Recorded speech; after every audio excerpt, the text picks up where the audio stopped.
Welcome, friends. How did humans survive before the rise of cities, before the weight of metal, when all that was carried was stone, wood, and memory? Before we begin, take a long, slow breath. Wherever you are, I hope you are warm, comfortable, and ready to sink into the deep current of time, into the Stone Age. If you find comfort in these quiet explorations, please consider liking the video, subscribing to the channel, or sharing it. And to those who've already joined along, thank you for walking this path. The scene unfolds not in a single moment, but across vast stretches of time. Africa lies under a different sky, its plains and forests alive with movement. Early human ancestors walk there, their steps soft on soil shaped by ancient rains. The land itself is never still. Rivers change course, savannas expand and contract. Ice grows and retreats far away to the north. This being's neither beast nor yet what we call fully human move within this shifting mosaic. They are upright, though still close to the earth, gathering roots, breaking nuts. Watching the movement of animals across the grass, stone lies scattered everywhere. But not every stone is the same. Some fracture cleanly, some crumble, some split. In ways that reveal an edge, a hand closes around a river cobble, and a strike sends a flake away. It is not much only a sharp fragment, but it cuts better than fingers alone. It seems simple, almost accidental, yet in its simplicity lies an enormous unfolding. The irony of it is gentle. The most important technology for nearly all of human existence begins with a broken rock. Another irony lingers. It takes less than a heartbeat to strike such a tool, but more than 1,000,000 years for this craft to deepen into subtlety. A third whispers beneath it all. The stone is ancient, billions of years old, yet its edge is suddenly new. Given shape by hands that barely know what they are shaping, the savanna holds them, as it has always held life. But survival is fragile. Water holes dry, predators stalk, storms arrive without warning. The people move not with certainty, but with resilience, weaving paths across the land in tune with its patterns. They do not write, they do not leave monuments, yet their presence is carried in stone flakes left behind. Each shard is a small record of existence, silent but enduring. Scattered like breadcrumbs across ancient ground, science knows them as Homo habilis. Perhaps as early as 2.4 million years ago, yet the line blurs as fossils are few and fragmentary. Were they truly the first to fashion stone tools, or did other hands, now vanished, strike rock against rock before them? The record is quiet, incomplete. It leaves questions unanswered, a gentle reminder that certainty is rare in deep time, and so the long night of prehistory begins.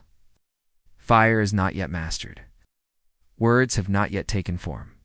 But stone, split by intention, has entered the story. Carrying humanity forward in small, sharp steps, the shape of stone unfolds slowly. Along the edges of rivers and beneath scattered acacia trees, early humans gather cobbles, smooth from the endless tumbling of water. They test them with cautious strikes, listening for the ring of fracture, watching for the glint of a sharp edge. A flake breaks free, jagged and sudden, like a shard of lightning captured in the hand. This is no accident now, but an intention. The stone becomes more than itself, transformed into a tool for cutting, scraping, prying.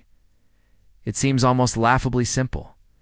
This chipped pebble, a creature capable of standing, of watching horizons, bends down to strike two rocks together. The irony rests softly here. The vast complexity of future civilizations rests on something so crude. Another irony follows. The stone tool lasts for millions of years, while the flesh that holds it vanishes in days. A third irony lingers even deeper. The sharpest blades of today dull within hours, yet these ancient flakes still lie sharp in the soil, waiting to be found. Science names these artifacts old-down tools, dating to nearly 2.6 million years ago. Scattered across East Africa, in dry gullies and eroded cliffs, they are not beautiful. They are not symmetrical.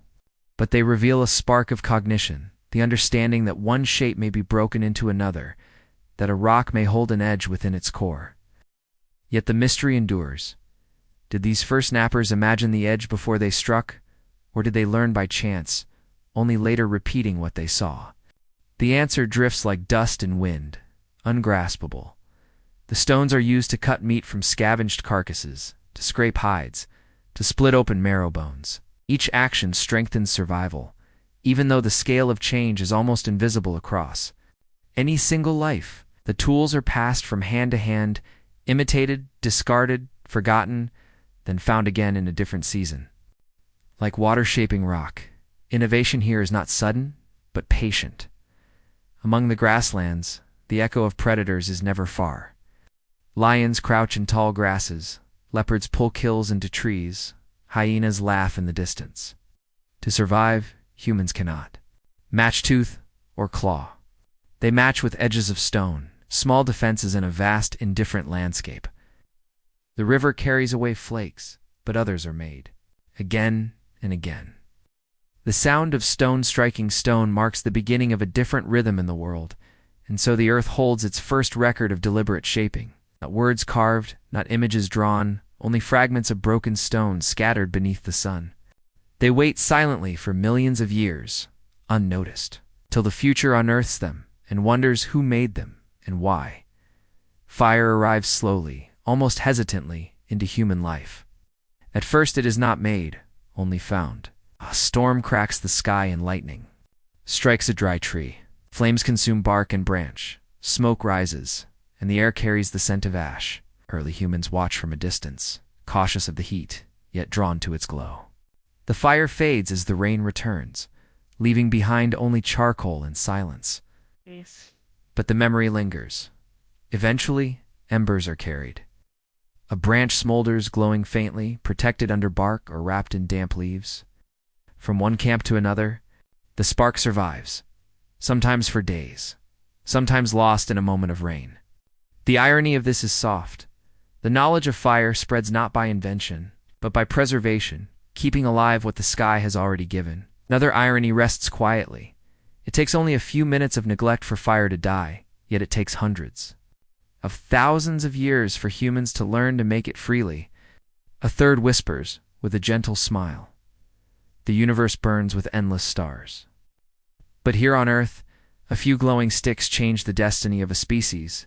Science traces the earliest evidence of controlled fire to places like Wonderwork Cave in South Africa, perhaps 1,000,000 years ago. Ash deposits and burned bones lie buried deep in its floor, suggesting that humans not only used fire but tended it in enclosed spaces. Yet mystery lingers. Were they true masters of flame, or simply opportunists who carried it when they could? The marks in the cave are ambiguous, smudged by time. The full story remains hidden in the layers of earth. Fire becomes more than warmth. It drives away predators, softens tough roots, and cooks meat, releasing energy once locked within muscle and fiber. Around its light, people gather in quiet circles. Shadows flicker on stone walls, faces glow, and voices murmur in patterns that may become the roots of language. The night, once filled with prowling dangers, becomes a softer place. The hearth changes the rhythm of existence. Sleep extends into darkness. Conversations drift into flames, and memories are carried in the glow. A single fire is small, but its presence stretches through time, linking generations in a chain of light. In the stillness of night, beneath uncounted stars, the fire crackles softly. The people lean close. The world is warmer now, more hospitable. Though it remains vast, cold, and unyielding, fire does not conquer it, but it gives a fragile balance, one more thread of survival, held carefully in human hands. The land offers food, though never freely. Across plains and within forests, humans move slowly. Eyes searching, hands reaching, always attentive to what the earth provides. Leaves and stems are gathered from shrubs, berries plucked from thorny branches, roots unearthed from the soil with patient digging. Seeds rattle in dry pods. Grasses bend beneath careful fingers, and nuts, once broken, yield dense energy. Each small act of gathering is simple, yet together they form the rhythm of survival. The irony of this life lies quietly in its fragility. A single berry may nourish, but too many of the wrong kind may poison. A root may be edible one season, but bitter the next. Another irony rests in the time it takes hours spent moving, bending, collecting handfuls of food that vanish in minutes. A third irony waits in the future.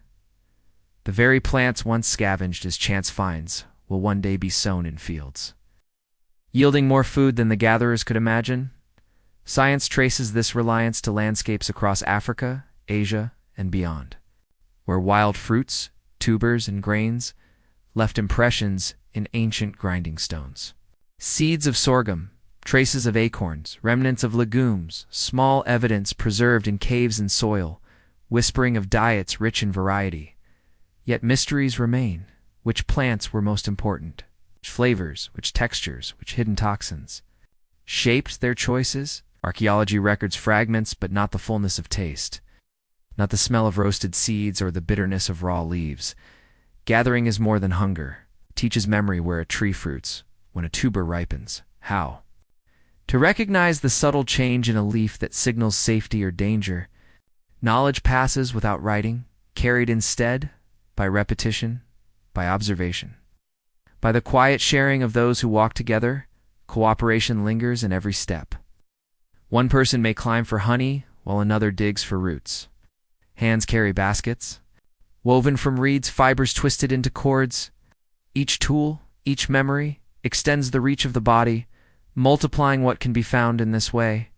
Survival is not only about strength or speed, it is about patience, attention, and memory. The landscape becomes a book written in plants and stones, each season a page, each edible leaf a word. By gathering, humans learn to read it, not in haste, but in the slow language of survival. The chase is not a sprint, but a test of endurance. Across the savannas, under the weight of the sun, humans follow the movement of antelope, zebra, and other swift animals. At first glance, the pursuit seems impossible. Prey bolt away in moments.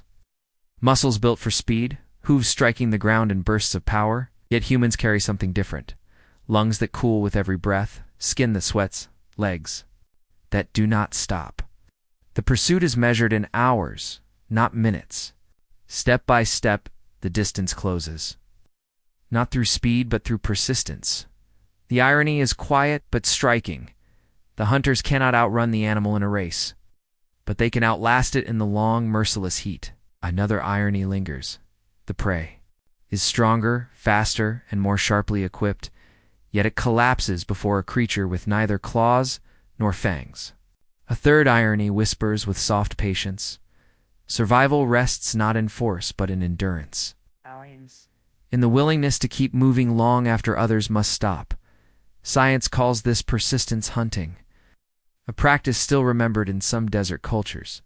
Today, by tracking hoofprints, reading disturbed grass, listening to faint rustles, humans followed prey until exhaustion slowed it. The animal overheats, its breath shortens, its steps falter. Humans, with steady pacing and constant cooling, through sweat, endure. But mysteries remain. When did this begin? How often was it used? Fossil bones show cut marks, but they cannot reveal whether the animal was hunted directly or scavenged from a predator's kill. The answer drifts between certainty and possibility. This method is not only physical, but observational. Hunters read the land like a map, tracing shadows in the sand, noticing the way birds circle above or how dust rises faintly in the distance. Each sign becomes part of the pursuit, a quiet language of movement between prey and pursuer. The chase is not loud, slow, steady, almost meditative. The hunters jog under the heat, the rhythm of their steps echoing like a drumbeat across the plain. The animal moves ahead, then falters, then moves again. Hours pass. The horizon shimmers in heat. At last, the prey slows to stillness, its strength undone by time itself. Here, survival takes shape in patience, in lungs that can breathe. For longer than the chase, in bodies adapted not for sudden victory, but for persistence. In this way, the quiet pursuit becomes a thread of life. Woven into the deep fabric of the Stone Age, water gathers where land dips, collecting in rivers, lakes, and coasts. For early humans, these edges are lifelines. The flow of a river carries fish shimmering beneath its surface, mussels clinging to stones, reeds swaying in the current. Along tidal flats, the retreating sea leaves pools filled with crabs, shellfish, and stranded fish. The irony rests here. The water that cannot be drunk, the salty sea, becomes a source of food more dependable than the plains. Another irony lingers. What is scarce inland flows in abundance at the shore, yet only to those who learn how to reach into mud and stone. A third irony whispers with time. The ocean is immeasurable, vast beyond sight, yet survival is held in a single clam cupped in two small hands. Archaeology traces shells and ancient middens, heaps of discarded fragments left by generations. Coastal caves in South Africa, such as Blombos, reveal ochre-stained tools and the remains of shellfish eaten more than 70,000 years ago. The evidence speaks quietly. Humans did not merely endure inland, but sought sustenance in the rhythms of tides and rivers. Yet mysteries remain. How far did they wade into the water? Did they fish with nets or with sharpened sticks? The record offers hints, never the full picture. The act of gathering by water requires patience. Rocks are overturned to find crabs, hiding in shadows. Sharp flakes cut reeds whose stalks can be eaten or woven. Fish are startled into shallows where hands and stones strike quickly. Even the sound of waves becomes part of the search, masking footsteps and carrying the scent of salt into the air. The presence of water shapes migration. Rivers become pathways, guiding steps through valleys. Coasts open routes where land meets sea, offering both food and direction. The world expands outward along these blue lines. Each bend of the river and each curve of the shore remembered in the mind, and in the evenings, the water reflects firelight. The surface trembles, broken by ripples, yet the glow remains. It is as though the river itself holds the memory of survival, carrying it onward. Even as the people move away, stone shelters rise from the earth, waiting in silence. Caves open like mouths in limestone cliffs, their entrances shaded, their interiors cool. Humans step into them cautiously, carrying fire, carrying tools, carrying one another. Smoke drifts upward, staining ceilings with black streaks that last. Longer than memory, within these sheltered spaces, life gathers against wind, rain, cold. The irony is gentle. Caves are formed by water wearing rock away for millions of years. Yet for humans they seem ready-made, as if waiting. Another irony rests in the shadows. The walls protect against storms and predators. But they also confine, limiting the world to flickering firelight. The third irony lingers in time. Caves feel permanent, yet people seldom stay. They enter, leave, return, and move on, always restless. Archaeological traces speak from their depths. Hearths layered with ash, bones cracked for marrow, pigments ground into dust. In some places, such as Chauvet and Lascaux, images bloom on the walls. Horses, bison, lions painted with charcoal and ochre. These marks stretch tens of thousands of years into the past, yet they remain vivid, as though freshly drawn. Still, a mystery endures. Were these paintings simple depictions of hunts, or rituals, or something deeper that modern minds cannot touch? Silence holds the answer. Caves are not always friendly. Darkness conceals sudden drops, narrow passages, the chill of damp stone. Yet humans enter, drawn by safety and by stillness.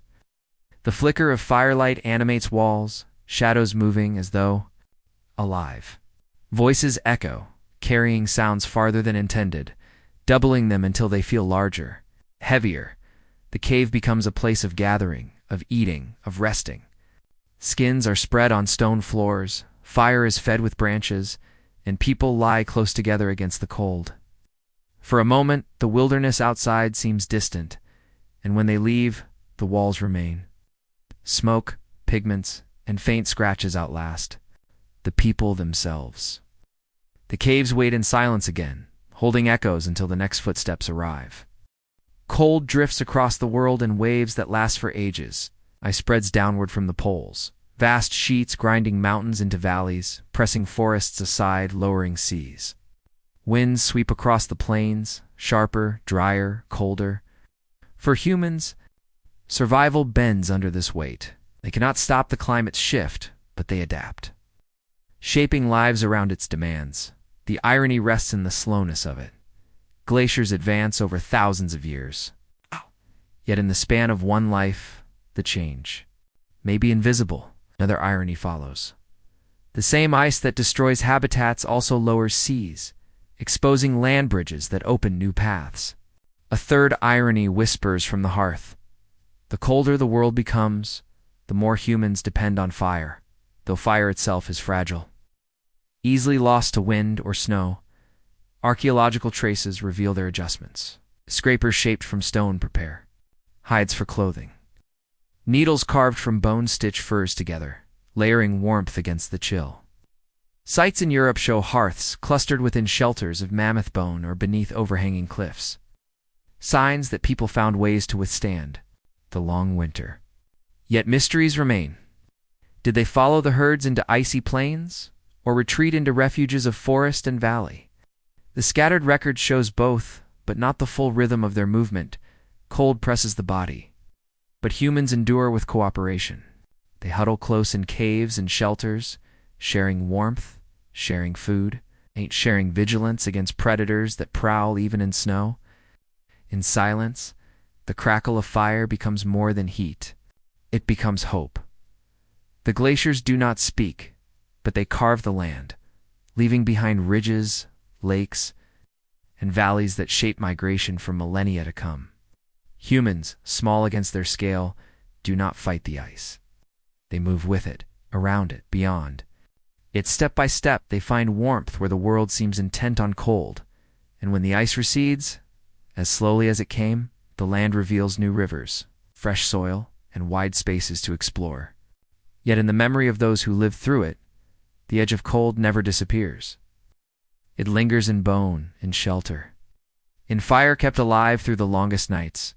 The world of the Stone Age is not only shaped by climate, but by the presence of giants. Across the plains move mammoths with tusks sweeping like arcs of ivory, mastodons wandering in forests, cave lions stretching in shadows, rhinoceroses armored with thick hide. To live among them is to live among presences that dwarf the human form, beings that claim the land in size and strength. The irony rests in the balance. Humans are small, fragile, and unequipped with natural weapons, yet they outlast nearly all. Of these giants, another irony lies in time itself. The mammoth may live for decades, yet the sharp flake of stone that helps bring it down endures for millennia.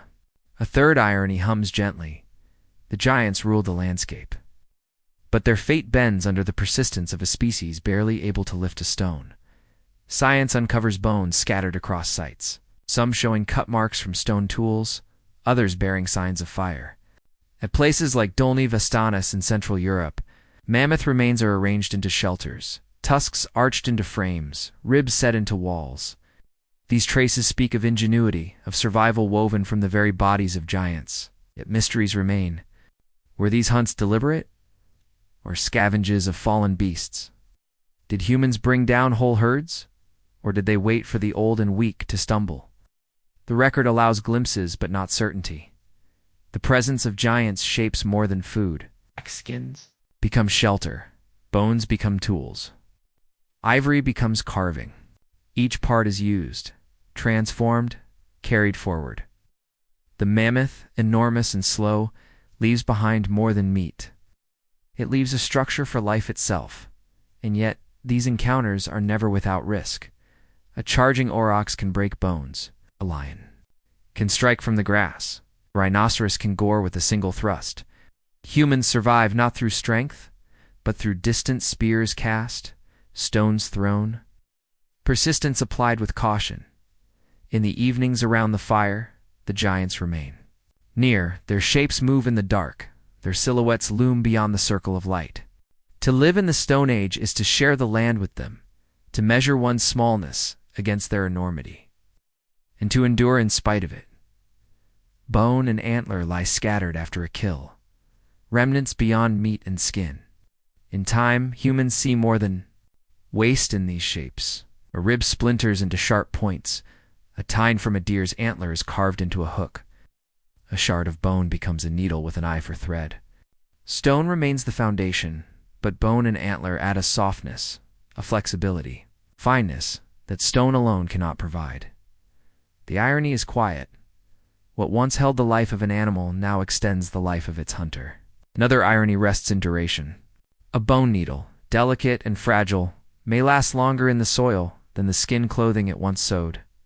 A third irony lingers with a sigh, the animal's death which seems final. It becomes a tool for further survival, carrying its presence into human hands long after flesh is gone. Archaeologists find these objects at sites tens of thousands of years.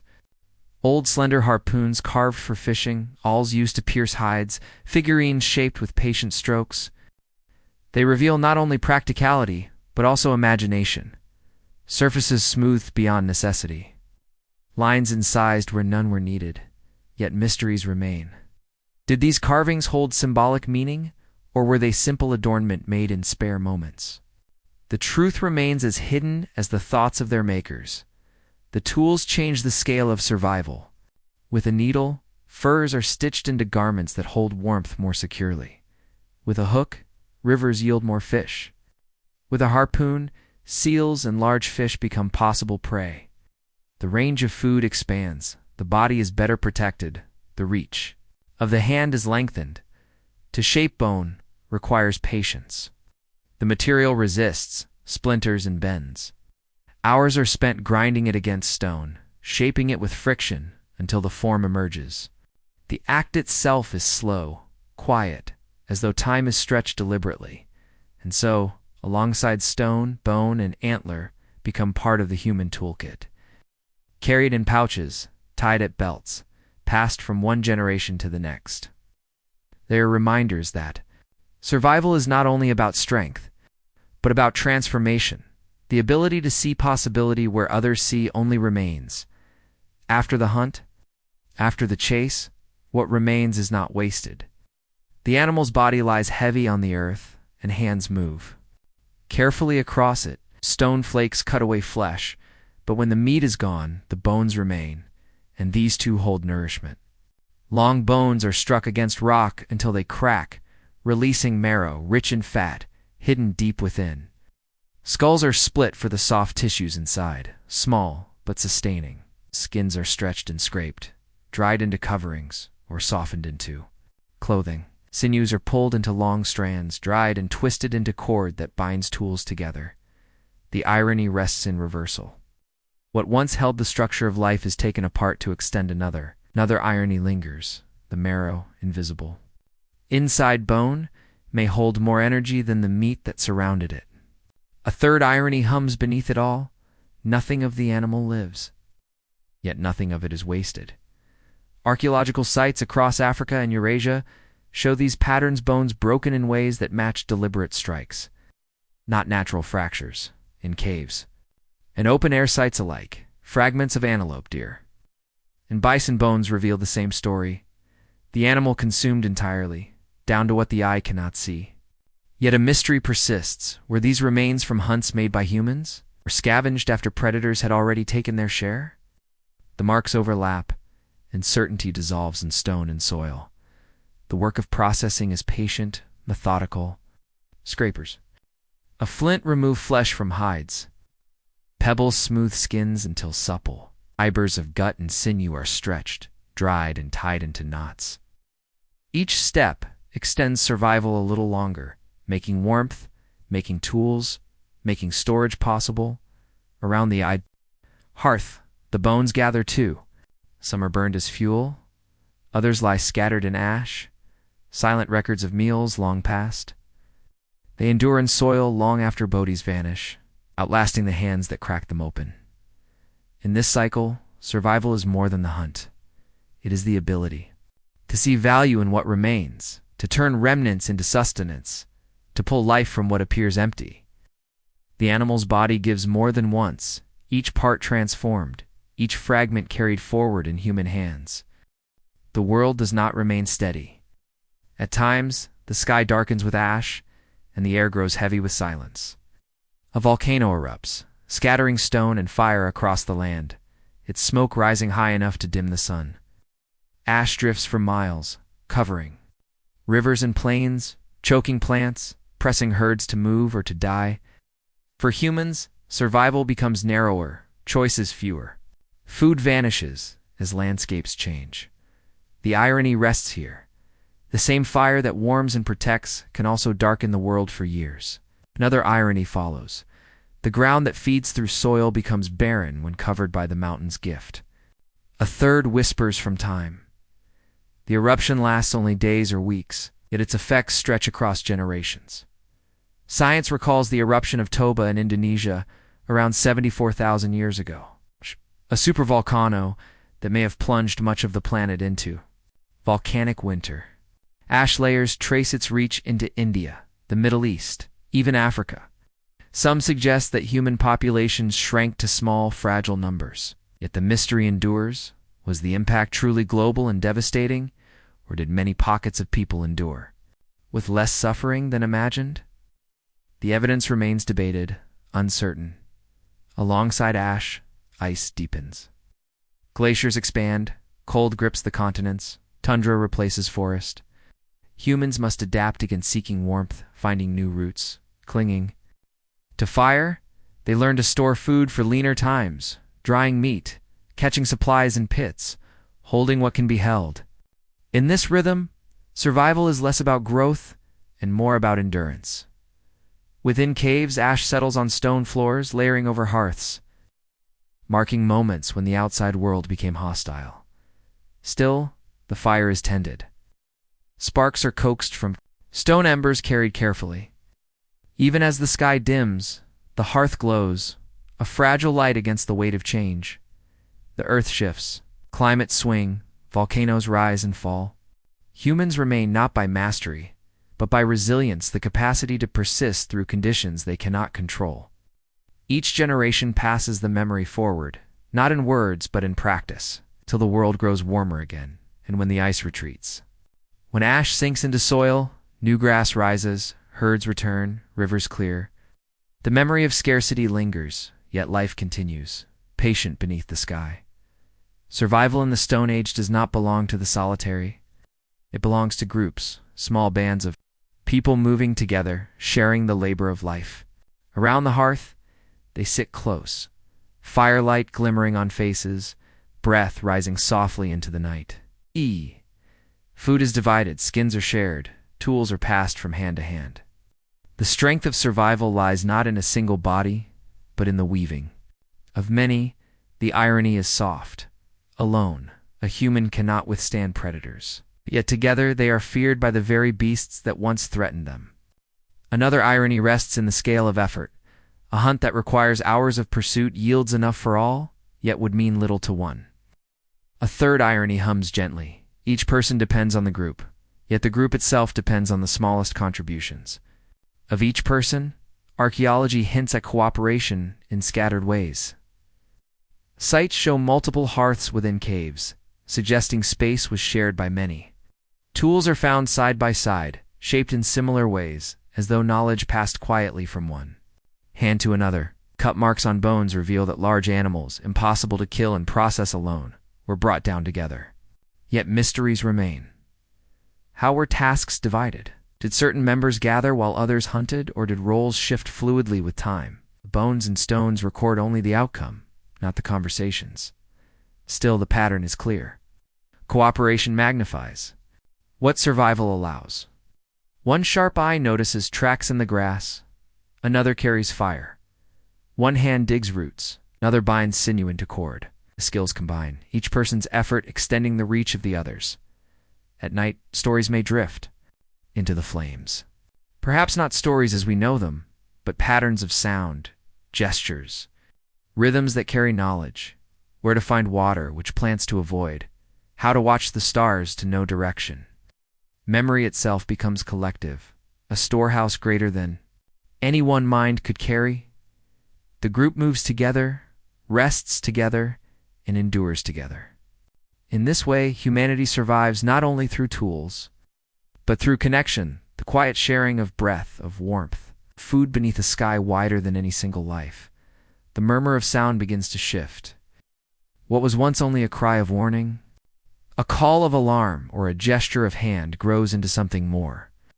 Around the fire, in the dim light of caves, humans begin shaping sound into patterns. These patterns carry meaning beyond the moment, naming places, signaling food, marking kin, guiding movement.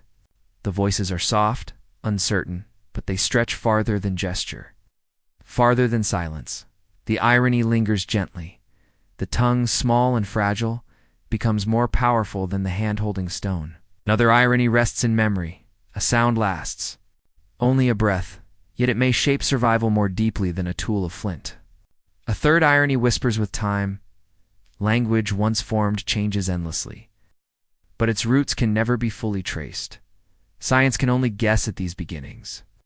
No bones preserve words, no fossils capture speech, yet the anatomy of ancient skulls hints at possibility.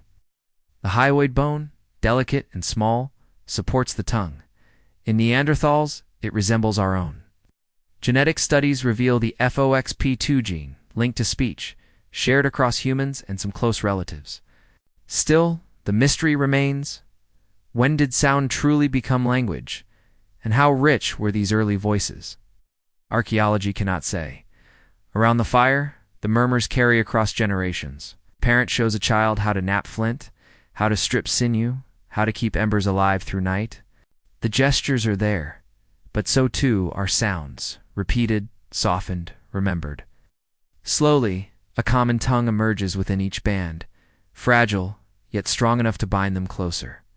The night itself changes. The hunt can be planned before dawn, not just followed in silence. Danger can be warned before it is seen. Food can be shared not only with hands, but with words of thanks. Or perhaps ritual. The landscape is vast, but language weaves people together within it. The murmurs may seem fleeting, but they leave marks as lasting as stone shaping minds. Shaping memory, shaping the way humans move through the world. Footsteps stretch outward, carrying humans beyond the cradle of Africa into unfamiliar lands. The journey is not sudden, not a single march, but a slow unfolding. Generation after generation, guided by rivers, by grasslands, by the shifting line of the horizon. Each step leaves little trace, yet across thousands of years the paths converge. Into migrations that circle the earth, the irony is quiet.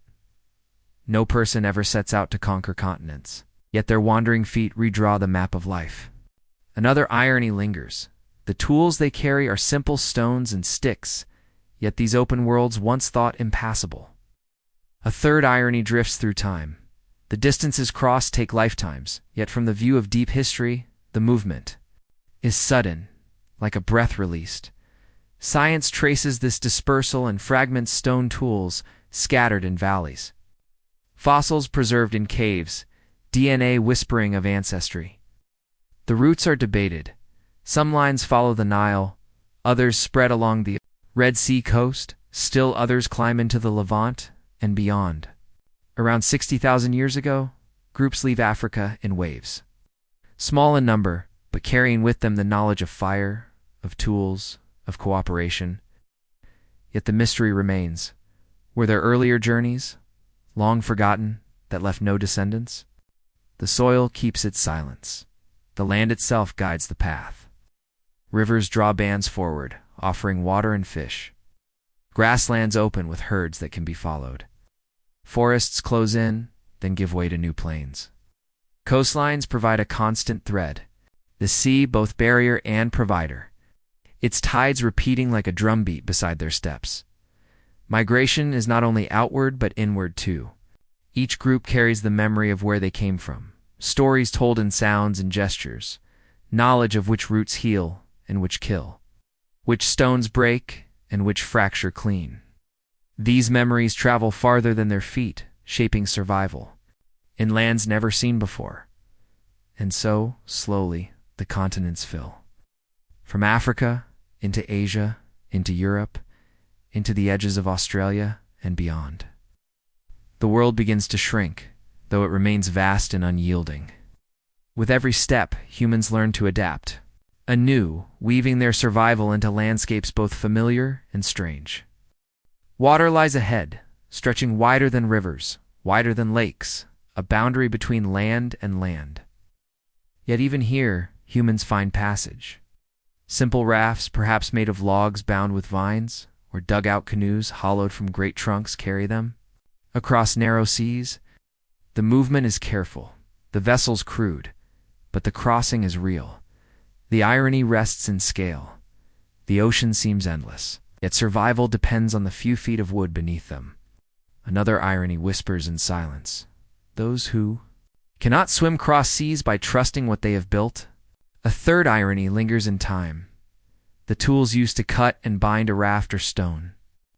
Yet they carry bodies over water vast enough to drown stone itself. Archaeology records their presence on islands that could only have been reached by crossing water floors. In Indonesia, Australia's great continent, shores separated by miles of sea, traces of hearths, tools, and bones speak of their arrival tens of thousands of years ago. Yet mystery remains. How far could they see across the waves? Did they leave knowingly or drift by chance, carried by currents they could not predict? The evidence offers presence, but not intention. The crossing reshapes survival. New islands bring unfamiliar plants, new animals, new dangers, and new sources of food. Shellfish and fish grow abundant, birds nest in cliffs, and plants flourish in soils untouched by herds. Each landing demands adaptation, but also offers abundance. The sea itself becomes a path, not a barrier. Currents are felt through the pull of water against the body. Winds are remembered for their directions. Stars become markers above the open dark. These signs, once invisible, turn into guides, allowing humans to move farther, to connect shores separated by water. The night upon. The water is silent, broken only by the dip of paddles and the call of unseen birds. The raft drifts, the horizon stretches, and the sky reflects itself in the dark surface below. In this fragile crossing, humans carry not only their bodies, but their memory of fire, of stone, of language threads that bind them even as they drift into unknown shores. Stone itself begins to change shape beneath human hands. What was once only a flake, crude and simple, becomes refined through skill. Flint and chert fracture with precision, each strike guided by memory and patience. Edges are not only sharp, but deliberate blades longer, thinner, and more controlled. The world begins to hold edges finer than those shaped by chance. The irony lies here. The harder the stone, the more fragile its edge once struck. Another irony lingers. The sharper the tool, the more dangerous it is to the maker's own hands. A third irony stretches across time. A perfect blade may take hours to craft, yet be dulled in a single cut. Archaeologists trace these refined forms to the Acheulean hand axes, then later to blades and microliths crafted with care tens of thousands of years apart. The Acheulean tools, symmetrical and shaped like teardrops, spread across Africa and beyond nearly 1.5 million years ago, lasting longer than any later technology. Still, mystery remains. Did their makers see beauty in symmetry, or was it only efficiency? Were they crafted with thought of shape, or did shape emerge naturally from repeated practice? The stones themselves cannot tell. The new edges change. What is possible? Skins are cut more cleanly, wood is shaped more finely, meat is sliced with less waste. Spears tipped with sharpened points reach farther in the hunt, bringing down animals once too dangerous to approach. Nets are cut and tied with more precision, shelters assembled with greater ease. To knap stone is not only an act of force, but of listening. The toolmaker studies the fracture lines, hears the tone of the strike, feels the vibration through hand and wrist. Each blow is a conversation with the stone. Each flake removed a word in a language older than writing. In silence, blades are gathered and carried. They are tucked into pouches, bound to shafts, cached in hidden places for later use. The stones, once part of the earth, now move with humans across continents, their edges shining faintly in firelight. Night arrives without a clock, sliding over grass and stone like a slow tide. The fire breathes in the center of the camp, exhaling sparks that drift upward and vanish into a sky crowded with light. Above them stretches the river of the Milky Way, a pale band so bright in this unlit world that, under the driest, clearest air, it can press the faintest of shadows on the ground. Eyes adjust, colors drain away, shapes soften into charcoal and silver, the world becomes sound and silhouette, the wind and grass, the hush of distant water, heartbeat of coals. The irony is gentle. The nearest light is the smallest cupped. In a ring of stones, while the greatest blaze is the farthest, burning in innumerable suns that no hand can reach, another irony lingers in motion. The stars seem to wheel across the sky, unhurried and sure, yet it is the earth that turns beneath them. Third rests in time. Light that begins its journey tens or hundreds or thousands of years ago arrives. Now, to touch eyes that may see only a few dozen winters, they learn this sky without maps. The slow rotation of the heavens becomes a clock, and a star's rising becomes a path. A familiar pattern lifts over the eastern horizon just before dawn. And the season is known by where it appears, by the time it is seen, by the smell of air. That comes with it. Far to the south, where the night is clearest over desert, stars reflect in salt pans like a second firmament, doubling the sky until direction feels like a quiet vow. The fact is simple and enduring. The dome turns once each night and once more each year. The two motions together give a calendar to anyone patient enough to watch.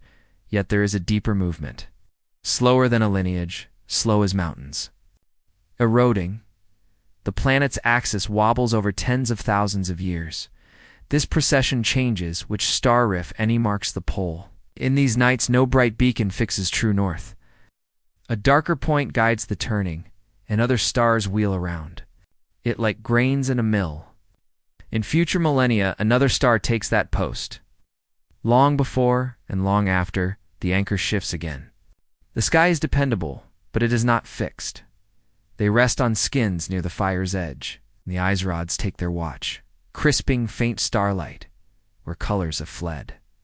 The Perkin shift steals reds from the night, letting blues and greens linger where they exist, though here in firelight, even those shades slide toward gray. This physiology, unseen but faithful, is as much a tool as flint.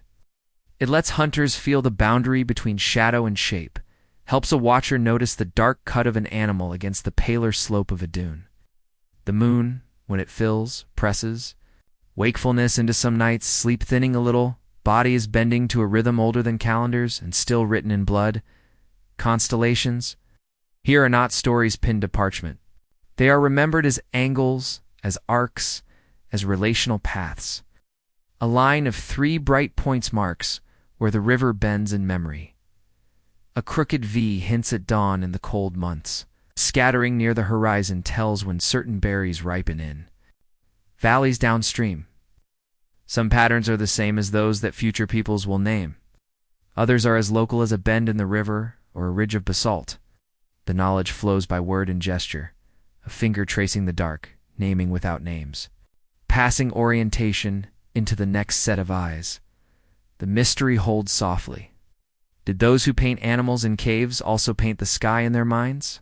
Do dots on bone, counted in careful rows, record the steady wanderings of the moon, or only the number of days between hunts? Holes pricked in a fragment of antler could be decoration, could be tally, could be something lost to meaning. Archaeology preserves the object, not the thought that made it. And so the question remains, humming in the darkness like a distant insect.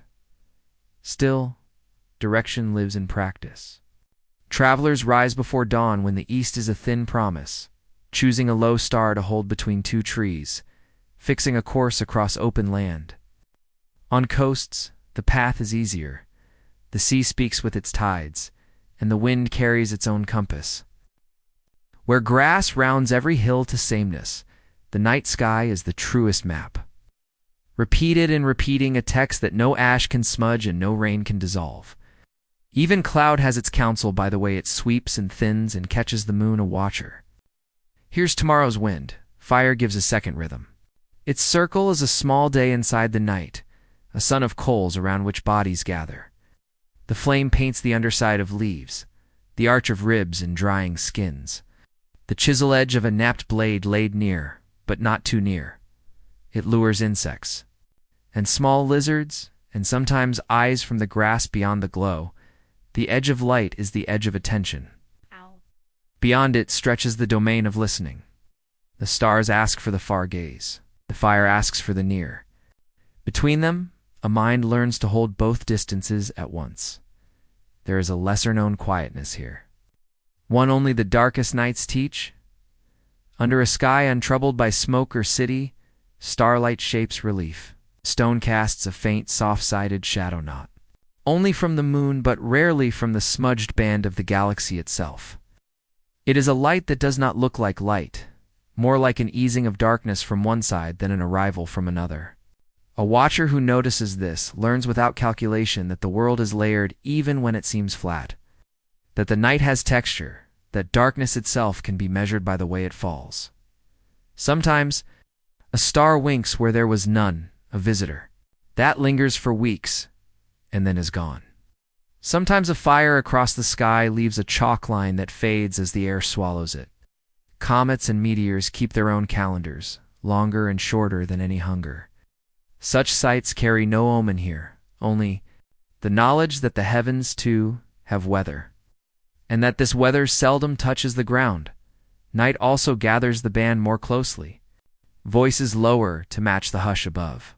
Tool is bound more carefully, because clumsy hands in darkness cost too much. Food tastes stronger in the cool.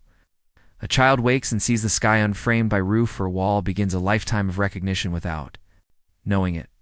The brain, rocked by the fire's quiet crackle, drifts towards sleep as the east prepares its answer. If the day is a map of places, the night is a map of time. The same patterns return, yet never quite the same, rising a little earlier, a little higher, sliding a little west with each dusk. The repetition teaches patience. The drift teaches scale. Like a river exhaling to the sea and inhaling again, the heavens cycle in a way that consoles. Those who walk beneath it learn to trust cycles they cannot command, and to move when those cycles open paths. The fire finally lowers itself into coals. Someone folds a skin over the faint glow to keep a seed of heat for morning. The sky continues.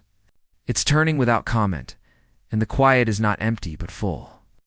In the cool before dawn, the Milky Way leans toward the horizon, and the first edge of day brushes stone with gray. Within this slow pivot, survival becomes a practice of noticing near. Flame, far star, the space between and the camp breathes with the planet, steady, unhurried, awake enough to endure. Winter leans into the camp like a long inhale, and people draw closer to the hearth. Days shorten, light thins, and the cold presses gently but insistently on skin and breath. The air itself becomes a storehouse, dry and sharp, a keeper of food and scent. Strips of meat hang from wooden racks above a slow, smoky fire.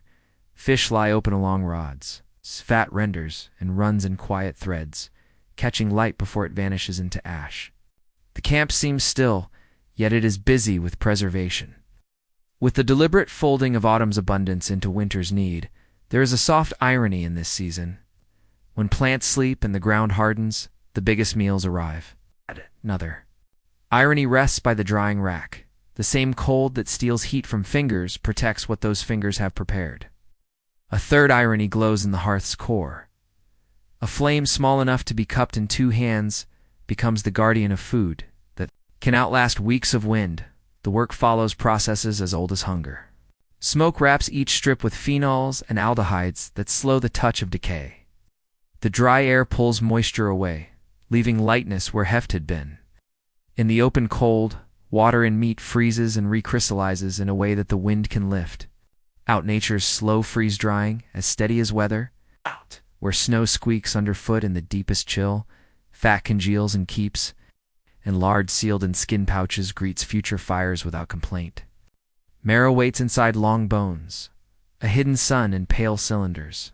In some places the bones themselves remain whole for days or weeks, their ends sealed by skin so the fat inside stays sweet until a quieter time. Then a stone blow opens the capsule, and warmth returns to mouths that have known hunger. Science catches fragments of these rhythms. Hearths hold layers of ash and charcoal from repeated fires through long cold months. Grinding stones, slicked shiny by years of use, carry the sheen of starch-wild barley here, acorn their gifts that become flour and mash when meat alone is not enough. In lakeside camps, preserved beneath later sands, fish scales scatter around. Pits lined with pebbles and charred seeds lie folded into their corners. The facts hold firmly. In many places, people store, dry, smoke, render, and keep. The mystery lingers at the edge of the firelight, when bones cluster in heaps and racks of post holes circle an ancient hearth. Is this a single gathering, a feast, at the turn of season, or the slow accumulation of many small meals? The ground records presence, not pace, and winter keeps its own counsel. Feast here does not roar, it settles. Line of reindeer, taken at the river crossing in late autumn, provides enough to call distant kin by memory and path. The band grows for a time, its faces rarely seen come into the circle, and the fire becomes a broader sun, with more backs to warm. Meat is sliced thin and threaded along green sticks. Tendons hiss as they tighten and dry. A roll of fat turns on a spit, sending sweetness into the air that even the wind cannot disperse quickly. A pot of hide or bark steams when stones lifted from the fire sink into water and crack, giving heat back to broth. A thick smell of bone grease, rendered from crushed shafts, coats the inside of bowls made from skull and bark, and shines faintly. On lips, there is a quieter detail easy to miss. The rack creaks with its own tiny voice as fibers shrink and stiffen, like the sound of thawing twigs in early sun. Another, in very still weather, smoke moves in laminar sheets, rising slowly as if the air were a stack of invisible plates. And for a few breaths, the camp's ceiling seems layered like the earth itself. Such textures carry no survival by themselves, yet they write winter into mind as surely as the taste of fat on the tongue. Feasting becomes a ledger kept in bodies and in ties. Fat stores under the skin, and warmth returns to cheeks.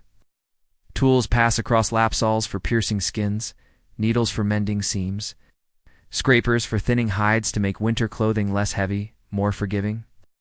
Children fall asleep before the last rinsing of stones, dreaming cheek down on furs that smell of smoke and animals and cold air. The band, for a few nights, has more hands than it has tasks, and stories lengthen to fit the surplus. The gentle analogy is close at hand. The camp turns into a larder carved of weather, an economy balanced not in numbers but in the memory of favors given and accepted. Signs point outward even as the fire holds them in. The moon rides higher and lower, and the river's voice shifts beneath ice. In the dim of late afternoon, shadows lengthen almost before they form. Winter makes the world a corridor of small choices when to add a stick to the fire, which hanging strip to test, which stored marrow to save for the day after the day after. Tomorrow. The irony is that these little decisions weigh more than the grand ones. A small flame tended well might mean a month of comfort. A lapse no longer than a story might mean smoke thins, cold gains, and meat turns back to water and air. Archaeology glimpses what it can. In river valleys far to the north, long spears of wood lie blackened where they thawed from ice. Nearby, concentrations of reindeer bones skew toward late autumn age profiles, as if whole herds had been answered at season's turn. On coasts, piles of shell grow into middens that rise like low dunes layers of meals kept near water for ease of carrying. Inland, the remains of storage pits lined with stone or bark suggest deliberate keeping. Seeds char where green fuel was added. Fat leaves a waxy signature that soil still remembers. Yet even here, questions settle gently. Did all bands gather so, or only some where conditions allowed? How often did ice serve as cellar, and for how many days did marrow last beneath its skin? The record is generous with objects and sparing, with certainty, and winter hides what winter can. Beyond the circle, the night echoes softly with the physics of cold. Breath turns to a brief fog, and then to nothing. Snow squeals under footfalls when the dry chill arranges crystals into brittle ladders. Wood sounds differently when struck. A branch breaks with a clean, high snap that summer never grants. These are facts etched in air temperature and humidity, yet they carry the same lesson as a drying rack. The world changes function when conditions change, and survival follows those functions without argument. Feast recedes into storage again. Racks empty a little. Bags of dried meat find corners within hides. Cords bind bundles that smell of smoke and reassurance. The group thins as visiting kin trace their way back across pale fields, taking a careful share of abundance and a bright memory for the leaner trail. Those who remain stack fuel in neat piles and roll fat-trapped stones to the edge of the hearth so their warmth lingers after flames fall. The camp becomes quiet the way a full stomach is quiet in winter once. Sharp feels round for a while. By late night, the fire lowers itself to embers. Somewhere, a long bone cools beside the hearth, waiting for a future crack and a brief flare of richness.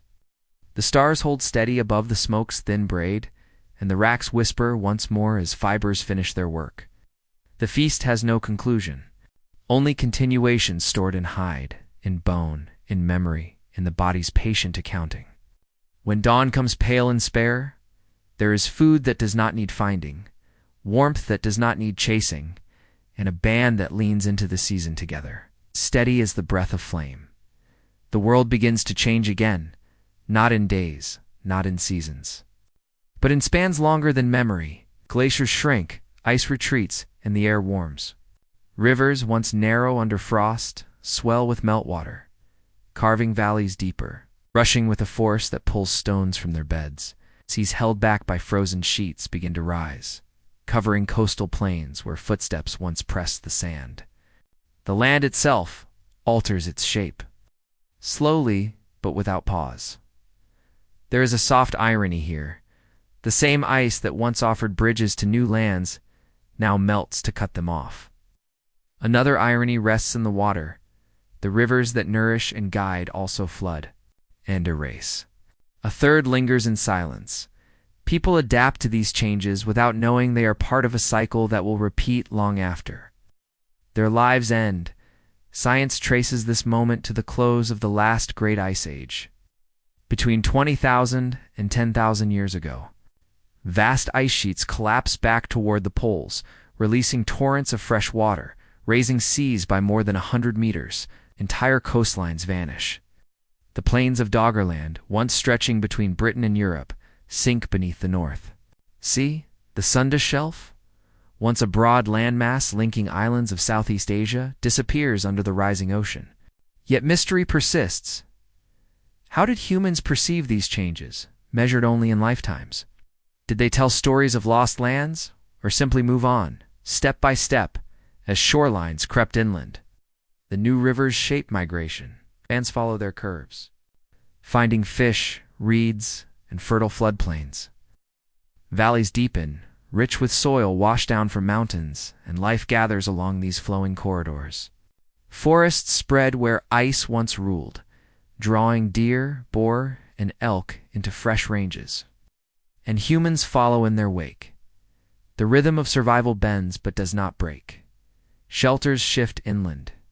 Camps rise along new riverbanks. Fires burn in different caves, ones that overlook valleys instead of ice. The world is familiar yet changed, its edges softened, its distances altered, and always the memory of ice remains. Even in warmth, the body recalls the need for fur, the habit of storing food, the vigilance of long winters. The rivers sing with new water, but beneath their voice lies the echo of glaciers, a reminder that nothing on earth is still for long. Darkness gathers within the earth, and humans leave their marks upon it. Caves already stained with soot become canvases. Hands press pigments against stone, leaving outlines that endure across tens of millennia. Ochre ground to powder, charcoal, taken from hearths, manganese scraped from rock, these are mixed with fat or water, then spread, blown, or dabbed upon the walls. Horses run, bison wheel, mammoths lift their tusks, lions crouch, all caught in flickering firelight that makes them seem to move. The irony is hushed. The pigments come from the earth itself, yet they return as images of the animals who walk upon it. Another irony lies in the act. The cave shelters people from storms, but within its depths they summon the storm of imagination. A third whispers with patience. The figures seem timeless, yet each line was made in moments, strokes of breath and hand. Fragile against the endurance of stone, archaeological sites such as Chalvat, Lascaux, and Altamira hold these visions, dating from more than 30,000 years ago. The walls tell of artistry and precision, of mind shaping symbols long before writing. Yet mysteries remain. Were these paintings instructions for the hunt, prayers for abundance, or something else entirely ritual? Memory, expression beyond, survival. The silence of the caves keeps their answers hidden. Beyond images, caves hold other marks. Fingers drag lines through soft clay, dots cluster in patterns, symbols repeat from site to site. Red ochre colors bones in burials smeared across bodies as though to carry meaning into the earth. The gesture is small, yet deliberate. The act of painting changes the cave itself. Firelight animates surfaces, makes walls ripple, gives motion to shapes that by day are still. The sound of voices echoes against stone. It's mingling with shadows and pigment until the place feels charged, layered with presence. A cave ceases to be only a shelter. It becomes a space of meaning, its walls carrying more than protection, and then, just as quietly, the painters leave. The figures wait in darkness for thousands of years, unseen, untouched, till rediscovered by others who also carry fire into their depths. The images speak across time, not in words, but in forms that remain as vivid as the day they were drawn. Steps stretch across open ground, not hurried, but unceasing. Humans move with the rhythm of distance, following valleys, tracing rivers, crossing plains where herds pass like tides of muscle and horn. The journey is not a single march, but a continual drifting. Families shifting with the seasons, bands splitting and rejoining, always guided by the pull of food and water. The earth itself becomes a map written in pathways. The irony is quiet. The body is small, fragile against climate and predator, yet it carries itself across entire continents. Another irony lies in time. No one intends to travel so far, yet the accumulation of footsteps covers thousands of miles. A third rests gently in memory. Though no written record exists, the ground remembers through trails worn into soil, stones displaced, rivers crossed again and again. Science glimpses these patterns through scattered traces. In Africa, tools appear. Along ancient lakeshores, in the Levant hearths, cluster in caves near water. In Australia, human presence is recorded by 65,000 years ago. Footprints left in volcanic ash still pressed into hardened ground. In Siberia, bones of hunted mammoth reveal that people braved the cold edges of the earth. Yet mystery lingers. Which routes did they take? And how many were lost to climates too harsh, seas too wide, deserts too dry? At the silence of absence leaves gaps that can never be filled. Travel is not only survival, but also learning. Each new land offers plants unseen before, animals with different gaits and habits, rivers that swell in unfamiliar seasons. Memory becomes the guidebook, held not in symbols but in shared stories, gestures, and remembered signs. A bend in a river, a shape of mountain, a pattern of stars each becomes a landmark. Carried in the mind as securely as any tool, the steps themselves shape the body. Feet toughen, lungs expand, legs adapt to distance. Children learn the rhythm of walking before they learn the fullness of language. Their first journeys echoing the migrations of generations. At night, the band rests, beneath skies both familiar and strange. The constellations shift as they move, the pole of the heavens changing, the tilt of stars sliding across horizons. Yet the rhythm of travel continues, steady as breath. In this slow unfolding, humans carry their survival not only in tools and fire, but in the persistence of their footsteps, weaving themselves into the geography of the world. The hunt changes shape in the quiet space between hand and distance. Wood that once served only as a staff takes on a point. Stone that once cut hides finds its way to the end of a shaft. A spear is born where materials meet wood for spring, stone for edge, sinew for bond, resin for sealand. The arm learns a new arc. Fire hardens the tip, smoke dries the shaft, and a line of fibers binds the whole like a careful thought, carried to completion. There is a soft irony in the transformation. The same tree that gives shade becomes a line of flight. Another irony. Glows at the joint. A few grains of mineral struck from a larger rock can change the fate of a much larger animal. Third rests in leverage. A small handle added behind the hand the spear thrower extends, to throw farther than muscle alone. Can dream. Evidence lies folded into the ground. From waterlogged soils at Schegningen in Germany, straight spruce shafts more than 2 meters long emerge from ancient mire, balanced like javelins. One end weighted to fly true, dated to roughly 300,000 years ago. They speak a practice of attention to grain and taper, of the choice of heartwood where spring is sure. Later, stone points shaped in careful geometries Lavalos flakes. Leaf points, shouldered blades show impact fractures. Step terminations and crushing at tips. The signatures of high-speed strikes. In caves and open sites, thin coils of birch tar, black and glossy, cling to the bases of points, the earliest adhesives made by dry distilling bark in low oxygen beneath earth and ember. These facts are steady, their patience matched by the ages they lay sleeping, yet a mystery moves within them. When does the throw become truly distant? Where does the spear thrower first lift? In some places, antler hooks and carved weights hint at outlots by the late Ice Age. In others, absence leaves the record mute. Did Neanderthals cast from afar or favor close, forceful thrusts? The bones argue both ways. The silence holds both possibilities. Even the recipe of glue carries questions. Did they learn by watching resin thicken at the edge of a hearth, or by burying bark and letting a slow alchemy work underground?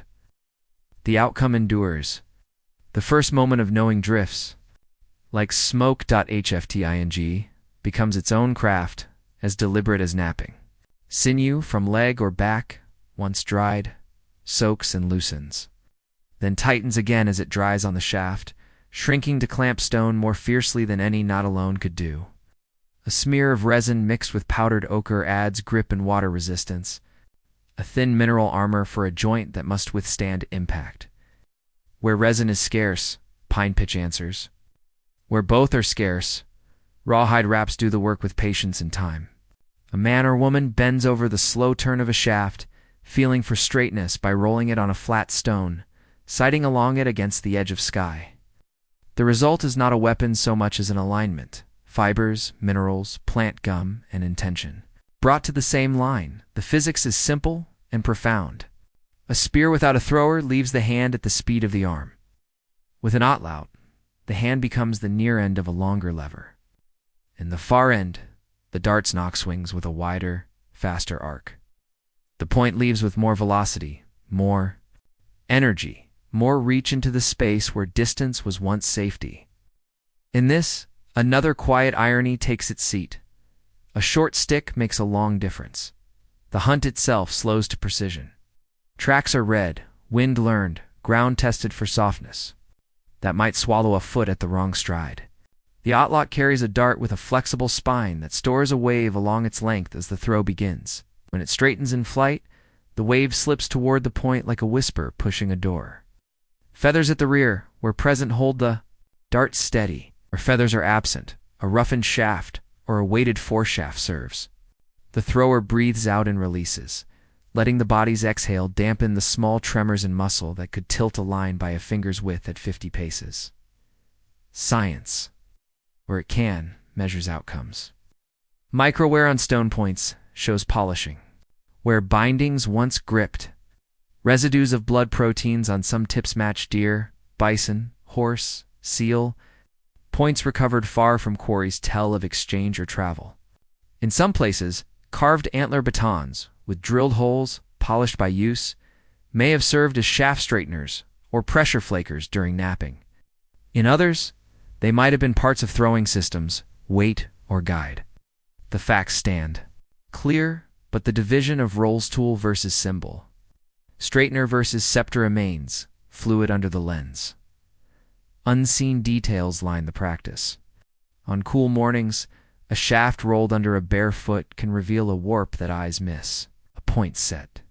A hair off center may yaw, and the correction is made by shaving one side of the shaft until the dart learns a truer line. Resin heated too quickly blisters and fails. Warmed with patience, it flows and sets like amber that remembers fire. A narrow shoulder on a stone point provides a stop for sinew, a place where binding will not creep forward when the shaft hums with impact. These are minor in description, large in consequence. Like the quiet ways a river tells where it intends to go, the tool reshapes distance in the mind. An animal that once required a closing rush now admits a plan from farther away.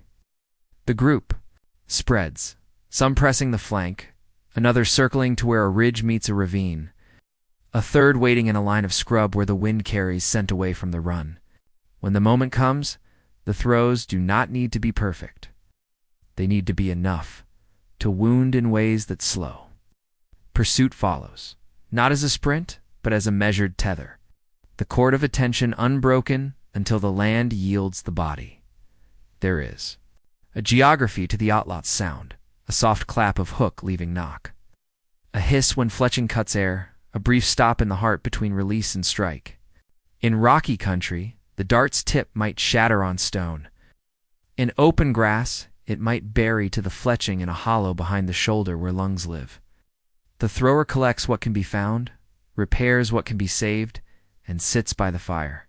With stone and sinew again, cycle repeating like the constellations, seen between the smoke's slow columns, the spear thrower brings a final irony that lingers beyond the hunt, a device so small, carved sometimes with figures polished by use until it fits a palm like a memory, changes the behavior of animals that have never seen a human up close.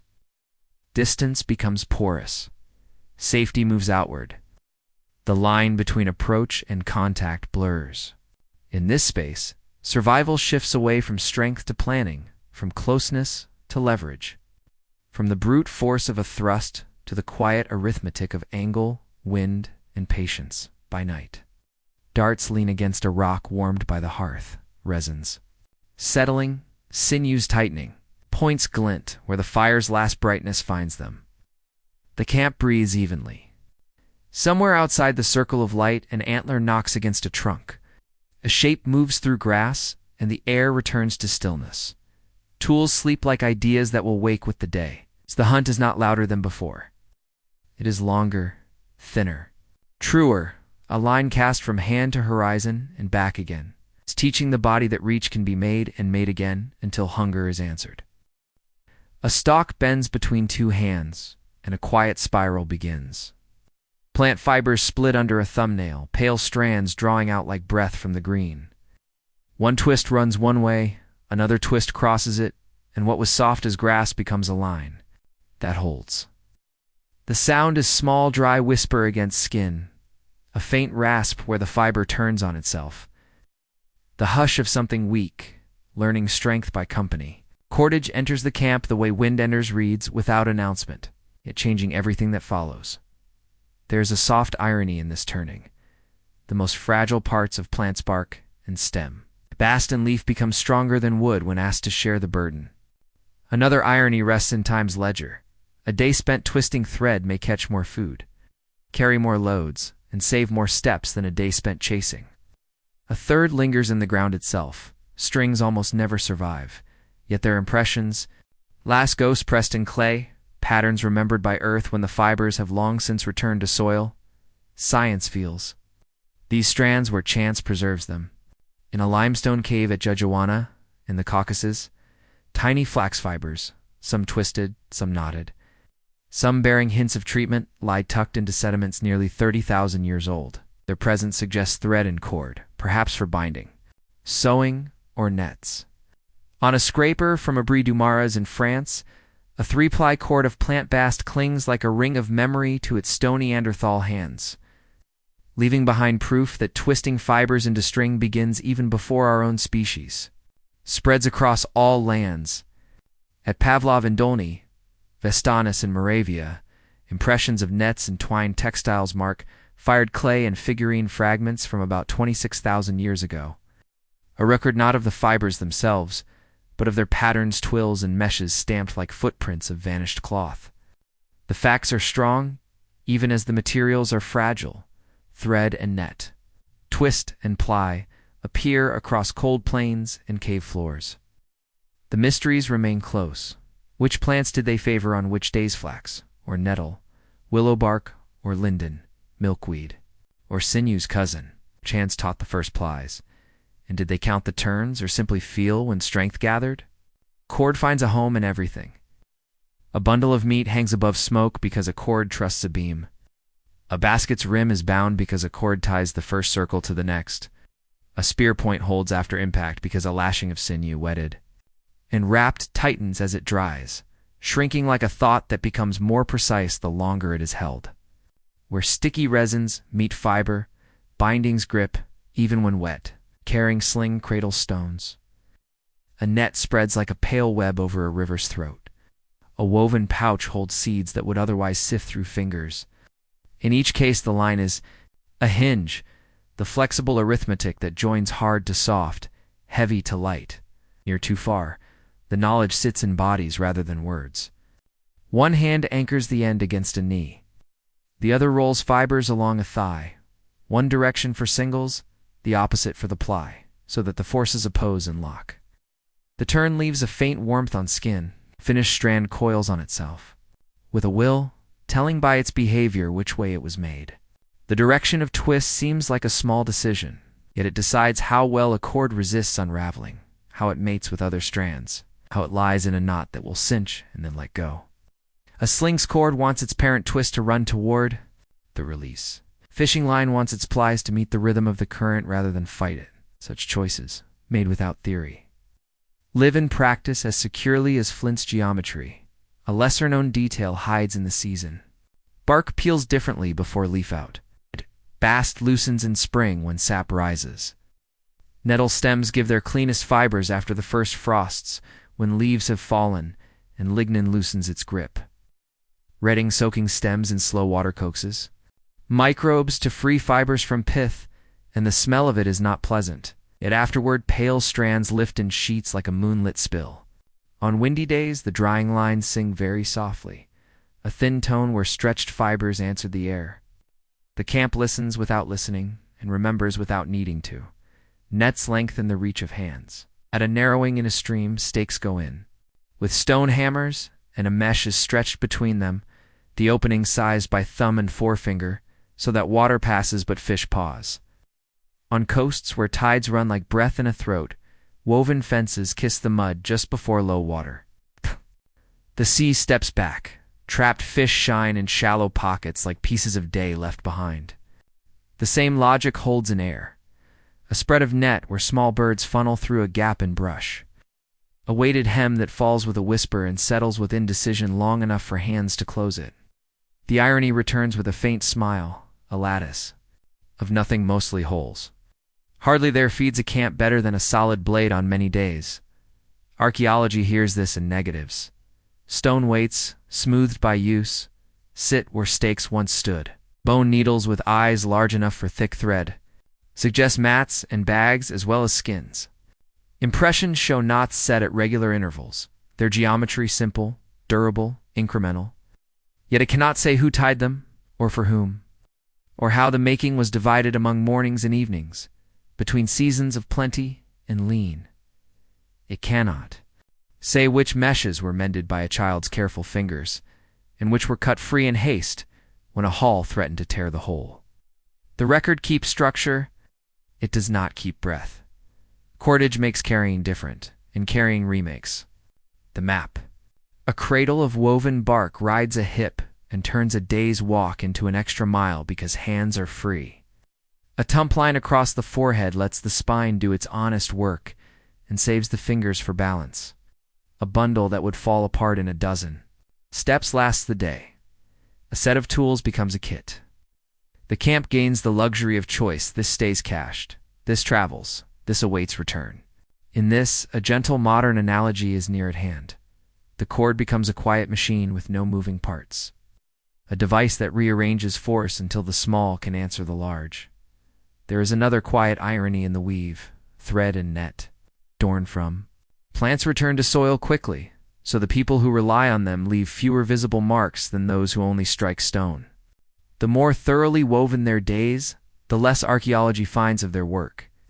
What endures are signs at a slant, polish along a bone awl's tip, microscopic striations from thread pulled through a hole, traces of plant wax on a stone tools, haft, a shallow groove on a spear shaft where binding once bit. Reading these is like listening to the absence between notes and learning the tune. Mystery lingers where chord meets meaning. Did certain knots carry names, taught with a smile and a tap on a wrist? Did some plies mark belonging, left hand twist in one valley, right hand twist in another? A soft signature that only hands could feel. When a strand was dyed with ochre or soot, was it to hide in water, to please an eye in dim winter, or to mark a task's end with a color that made sense to someone then and is lost to us now? The questions do not ask for answers. They ask to be noticed.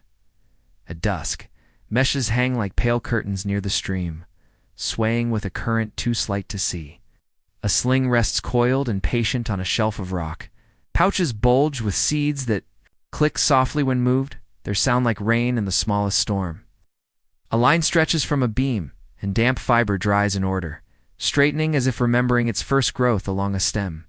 The camp is full of these small tensions, twists held, ties settled. Knots taut enough to trust, but loose enough to teach.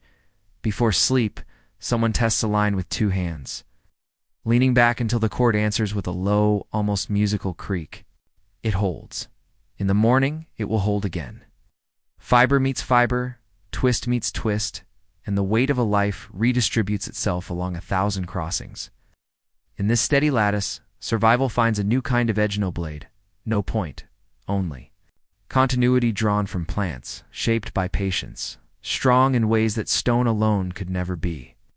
From shells scattered along coasts and riverbanks, humans gather not only food, but beauty. Smooth fragments are picked from sand, pierced with flakes of flint, and strung together with sinew or twisted fiber. Small beads, polished by thumb and time, click softly as they move against one another. They are light, fragile, and unnecessary for survival, yet they endure. A sign that life is not only about hunger and shelter, but also about connection. The irony lies in this. Shells that once held animals too small to feed a family become ornaments that bind people together. Another irony glimmers. A bead, lighter than a seed, may travel farther than its maker, carried from hand to hand across valleys and rivers. A third lingers in silence, the simplest decoration, easily broken, can last longer in soil than the bones of the body it once adorned. Archaeology records this delicacy with care. At Blombos Cave in South Africa, tiny Nassarius shells pierced, with holes lie clustered, 75,000 years old. At Skol and Kafsa in Israel, similar beads appear beside burials more than 100,000 years ago. Some show wear from cords rubbing against their edges, proof that they were strung and worn. The fact is plain. Humans and their close relatives adorned themselves long before history began, yet the mystery endures. Were the beads symbols of group identity, tokens of memory, markers of kinship, or simply beauty for its own sake? Right. Earth holds their form but not their meaning. Other ornaments join them. Teeth drilled at the root become pendants. Bone is carved into shapes, sometimes smoothed, sometimes incised with lines. Ochre is ground and rubbed onto skin and objects, staining them red as though color itself carries weight. Gesture is small, but together they form a language beyond words, a way to show belonging, to signal difference. To remind one another of ties unseen, beads click faintly in firelight, a rhythm softer than speech. They are sewn into clothing, carried on cords, traded in gatherings. When bodies are placed into the earth, beads lie beside them, enduring when flesh is gone. And so, within the Stone Age, where survival seems always about food and fire, there emerges another thread, the shaping of identity, the desire to mark presence, the quiet urge to create meaning with what the world offers. A single shell carried far inland glows with this truth, fragile, ornamental, yet as enduring as stone. Other kinds move through the same cold light, in oak and pine valleys, on limestone shelves above rivers. On steppe that drinks the wind, they appear at the edges of sight not, strangers in a story but neighbors in time, Neanderthal steppe from the forest margin, bodies shaped for chill and distance, hands blackened by hearth smoke and birch tar. Far to the east, and high on a plateau, another branch leaves fainter footprints. Denisovans known more by the whisper of their genes than by the sound of their steps. The camps of our kind and theirs do not flame against each other in drama here. They share weather, water, and prey. And the earth records their proximity in patient layers of ash and bone. A soft irony sits with the fire. The people who vanish leave pieces of themselves that stay threads in living blood that say, quietly, we met. Another irony rests in the earth's ledger. Neanderthals, who make tools that fill caves with stone and tar, disappear from the ground before writing is born, while Denisovans, scarcely present as bone, continue to speak in the oxygen of high lungs and the skin of islanders' hands. A third irony settles like soot. Their skulls shelter brains as large as ours. Yet most of what remains of them is a fragment of finger, a tooth, a sequence of bases telling what touch once told. Facts hold in their proper slowness. By 40,000 years before the present, Neanderthals have walked Europe and Western Asia through many glacial swings, leaving Mousterian edges in river gravels and smoke in caves. Ow. They wear the cold, short limbs that keep heat noses, broad to warm hard air, and they keep fire with skill enough to make adhesive. Birch bark turned to glossy pitch in Loxogen hearths. At Shanidar, in the Zagros, one of them lives long, with an arm withered and an eye likely blinded, bones knitting where a fall or a blow once opened them. Others must have brought meat to his side, fed him, tended fire near his sleep. The detail is not decoration. It is survival made collective care, as practical as hide. Denisovans leave their clearest sign in a cave above the Anhui River in the Altai, where a splinter of finger bone and a great molar surrender genomes to cold dust. Far away on the Tibetan plateau, a heavy jit surface rubbed smooth by time carries a signal that ties high-altitude people to those elusive cousins. In modern Tibetans, a variant in a gene that tunes the body's response to thin air flows from that meeting, letting blood carry oxygen with fewer penalties where breath is always a little short. In islands and peninsulas between Asia and the wide Pacific, other signals run higher still, a Denisovan inheritance spread like salt along old sea paths. These are firm notes in a quiet register. Admixture happens more than once, here and elsewhere. And the living carry its memory. Mysteries settle beside the facts and do not trouble them. How often do these kinds meet, and in what mood? How many camps share a tool, a partner, a plant name? Does the shape of a point travel not only with a hand but with a song, when an ornament of eagle talons cut, notched, and polished hangs? From a body in a Croatian cave, does it mark a Neanderthal hand learning the same restless language of display and belonging that our kind also learns? Or is it a separate answer to the same quiet question of who we are? The record answers without words. Yes to skill. Yes to time spent beyond hunger. The rest it leaves to the space between fires. The night work around their hearths looks familiar in the slow light. Stone cores turn in palms, flakes detach with a sound like raindrops on baked clay. Point's base is thinned to meet a shaft.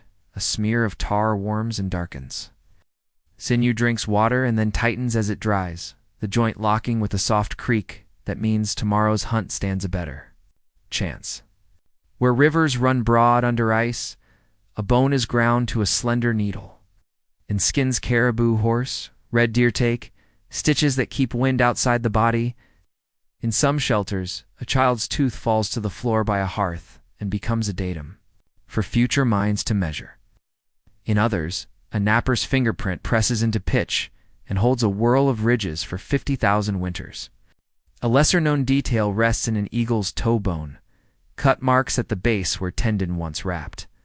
A hint that talons dangled at a throat or wrist, clicking softly in motion like beads of shell far to the south, along coasts where kelp forests break waves into quiet, people of both kinds gather shellfish at low tide, piling middens that rise like low dunes behind the shore.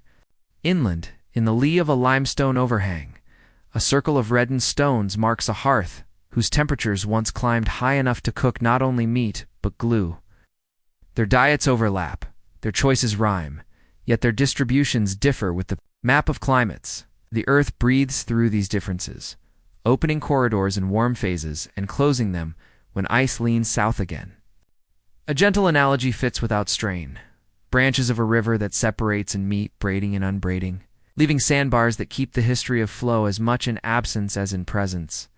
The genome speaks where the ground is shy, most living. People beyond Africa carry about 1 or 2 parts in 100 from Neanderthals, unevenly spread across the chromosomes like islands in a sea of later inheritance. In some regions of Asia and Oceania, Denisovan segments rise higher, sometimes above 5 parts in 100, split into packages that tell of multiple meetings, one perhaps near the islands of the southeast, another somewhere deep in the continent's center. Some inherited pieces help with skin's conversation with sun, some with immunity's poised restraint, some with the breath's economics where oxygen thins. The irony is soft and exacting. Their disappearance moves through us as presence. An architecture of small advantages and accidents, distributed in bodies that never know the names of those who added them.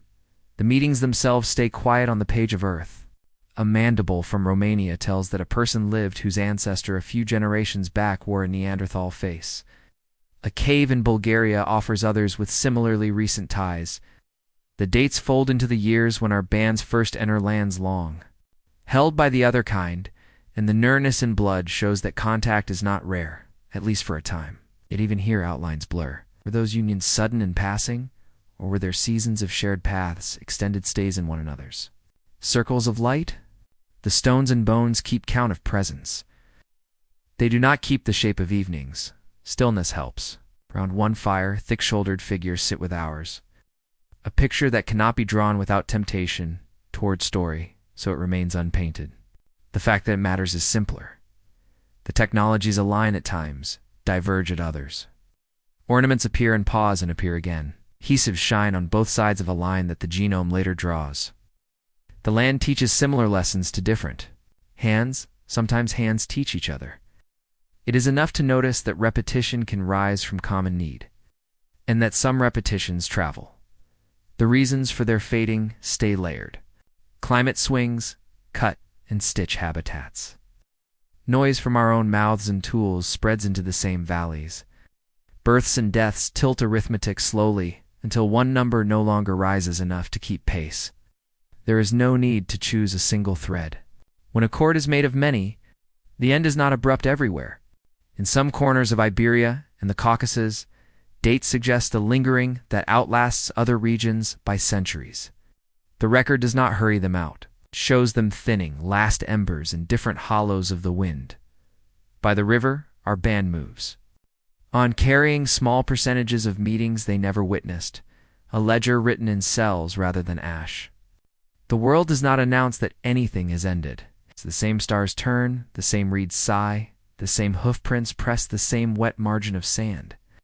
In every breath on a high plateau, a Denisovan gift makes thin air less costly. Ow. In every skin that feels a northern sun and tightens its chemistry in answer, a Neanderthal gift finishes a sentence begun in another throat.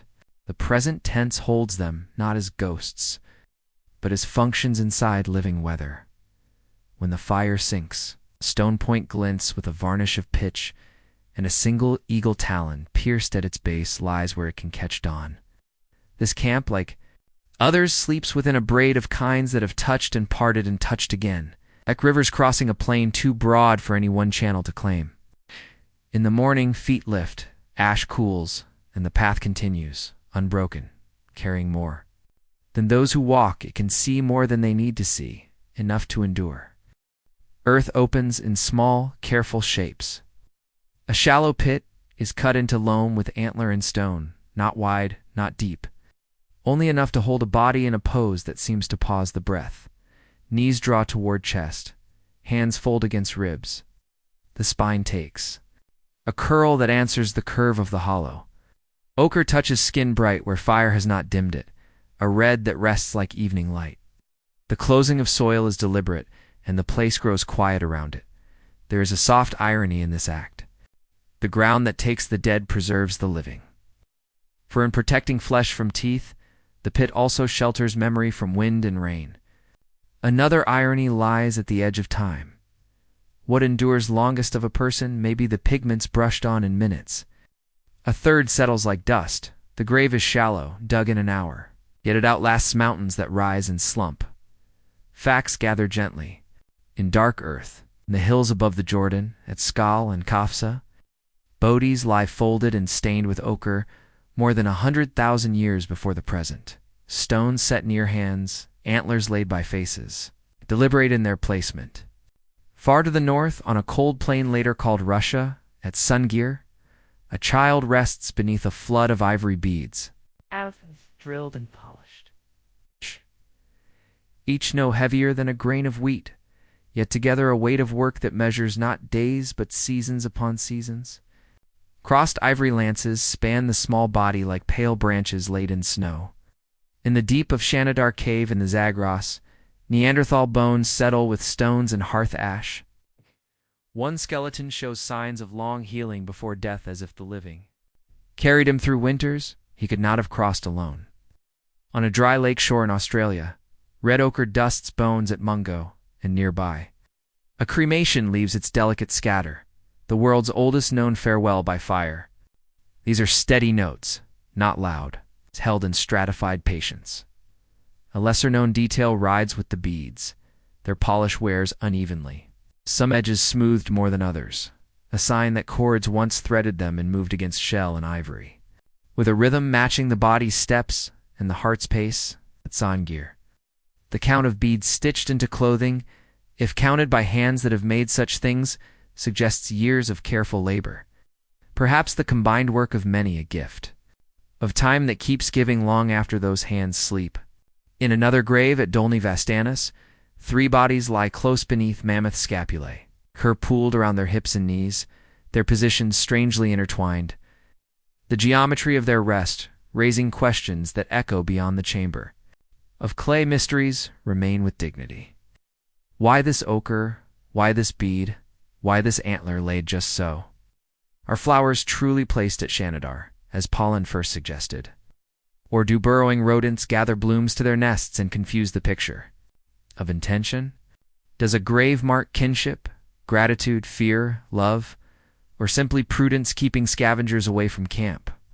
The questions neither accuse nor absolve. They pause beside the facts and breathe. The process itself carries knowledge, a pit dug in limestone. Talus collapses, unless shored. A hollow cut in damp loam holds shape. In permafrost, the earth resists and groans. In dune sand, a few branches must brace the walls before the body lowers in. Ochre is ground on a stone until it softens to powder. A bit of fat weights it into paste. The smear leaves fingers printed on bone that future eyes will know by whirls and loops as individual. A cord binds a jaw gently to keep it closed. A cloak of skins wraps shoulders, then hips. A stone slab covers the chest to guard against the fox or badger who knows the smell of sweetness better than any ritual can deny. Burial turns camp into map. A small rise above a river becomes a place to return to, a landmark made of silence. The living move on, as always, following herds and seasons, yet their path bends near the mound, without anyone needing to say why. The grave asks nothing. Draws like a low hill, draws wind. In the soft accounting of a band, care extends beyond breath. On some mornings, a little food is laid near the stone, a gesture without arithmetic, a gift that alters no balance and means everything. Science reads what the earth permits. Microresidues of hematite cling to grainy facets on grinding stones from burials. The mineral spectrum under light confirms the color the eye can already see. Cut marks near joints show that sometimes flesh is returned to the fire before. Bone meets soil. Elsewhere, bodies lie whole, uncut, unburned, held in the shape of rest. Stable isotopes whisper of diets even at the end. Marine signatures in one place, grassland grazers in another, a lifetime of meals still humming within last bones. At some sites, shells carried from coasts 40 days' walk away lie beside skulls in river valleys. A quiet line drawn between landscapes by the thread of a person's passing. The ironies of fragility linger. Flowers, if placed, rot quickly. Only their pollen remains let loose by grain fractures that tell of drying without heat. Bones, if unprotected, vanish in acidic soils. Only a faint mold of their presence survives as a darker patch. Yet a single bead, dropped inside a folded palm, keeps both the shape of the hand and the shape of a thought that gathers many hands to a task beyond hunger. A simple pit, if dug into sediment that will later turn to rock, becomes a cut through time that geologists can trace as surely as they can trace rivers. Small means large, again and again. There is patience in grief without proclamation. No carved stone announces a name, yet the labor of bead and ochre speaks of identity. No book writes their stories, yet the positions in which they rest limbs. Arranged, heads turned hint at a care that outlives speech. A gentle analogy fits. A grave is like a knot tied in the long cord of the band's memory. A place where many strands pass through the same point and then continue, slightly changed. By the passing, children receive much in some places, a reversal that keeps scholars quiet with wonder. At Sungir, the sheer number of beads sewn for a young body implies an investment of time disproportionate to a single small life, lest the life, small in length, is large in meaning, or unless meaning itself is measured differently than our ledgers ask. In the Middle Stone Age of Africa, a child in Kenyold carefully in Panga Ya Sidi Kav rests, with head supported and torso wrapped. The dirt around delicate ribs collapsed to show the softness that once surrounded them. Facts like these say more than commentary can carry. And yet, not all dead lie in graves. Many become part of the open ground, given back to scavengers and insects and air. For them, archaeology falls silent except for a scatter of tooth and shard. Moved by water, and the absence itself becomes part of the story. Preservation is a lottery. And memory on paper is not a measure of care. The survival of a burial is as much geology as culture, as much luck as intent. When the filling of soil is done, and the last handful pats down, and the surface is brushed smooth with a palm, nothing dramatic follows. The camp returns to its work. Fires need tending, food needs cutting, fibers need twisting. And yet the space newly made sits at the edge of vision, drawing glance after glance. At dawn, frost etches the mound before other ground, a thin white breath that melts later than the rest. At noon, a shadow from a single stone cuts the brightness into a slender mark that slowly rotates in silence. At night, beads warmed in the day's sun cool and tighten on their cords. And in the pre-dawn stillness, they click once, the faintest sound, as if finishing a sentence that began before speech. The earth remembers better than minds intend. Layers settle. Worms pass and leave looping signatures in the fill. Roots thread in, smell what they can, and turn aside. Water finds the pit seam and traces it lightly, years upon years, until the difference between disturbed ground and undisturbed becomes a line for those who know where to look. The grave keeps its promise of quiet, and the living keep moving in its orbit. In this practice, survival extends beyond the boundaries of breath. The dead are not provisions, their responsibilities taken gently, and their care changes the living slows hands, focuses eyes, gathers time into a single point, and loosens it again. The ground is their last shelter, and the act of giving it becomes part of the way the band endures. In the morning, steps pass by, and the air above the mound looks the same as air above any stone. Only the future knows that beneath this patch, ochre waits, beads rest, and bones hold the curve of a sleeping back, undisturbed by the centuries that will slide over them like water. Eyes watch from beyond the ring of light, amber coins held very still. Breath makes a white ribbon in the cold, and pads press soundlessly in frost. At first, the animal lingers where bones are thrown and scraps cool, taking what the camp will not miss. The distance narrows by nights, not by steps. A shape that once paced the circle with hunger settles at the margin and learns the rhythm of human ash and human voice. The fire cracks. An ear tilts. The edge between wild and near begins to blur. There is a soft irony in this approach. The hunter who spooks herds and tests doors of darkness becomes the sentinel who warns before danger arrives. Another irony lies under the refuse pile. The waste that human hands cast away feeds the first alliance, as if scarcity teaches partnership through abundance's leftovers. A third rests beside the hearth. The first domesticated animal joins. The circle long before seeds are sown in furrows. As if companionship precedes cultivation by an age, facts hold quietly in the earth. In a riverside grave at Bonaburcasol, dog lies buried with two people about 14,000 years before the present. Ochre brush near bones, the gesture of inclusion unmistakable. Far to the northeast, on Jokov Island where wind cuts. Low across tundra, dogs 9.5 millennia old bearware that matches hauling and traces of a life yoked to movement across ice. Elsewhere, the record is older and more ambiguous. Canid remains with wolf-like teeth and dog-like snouts. Jaws whose proportions lean toward closeness, not chase. The genome hums its own refrain. Dogs and wolves part company sometime in the deep.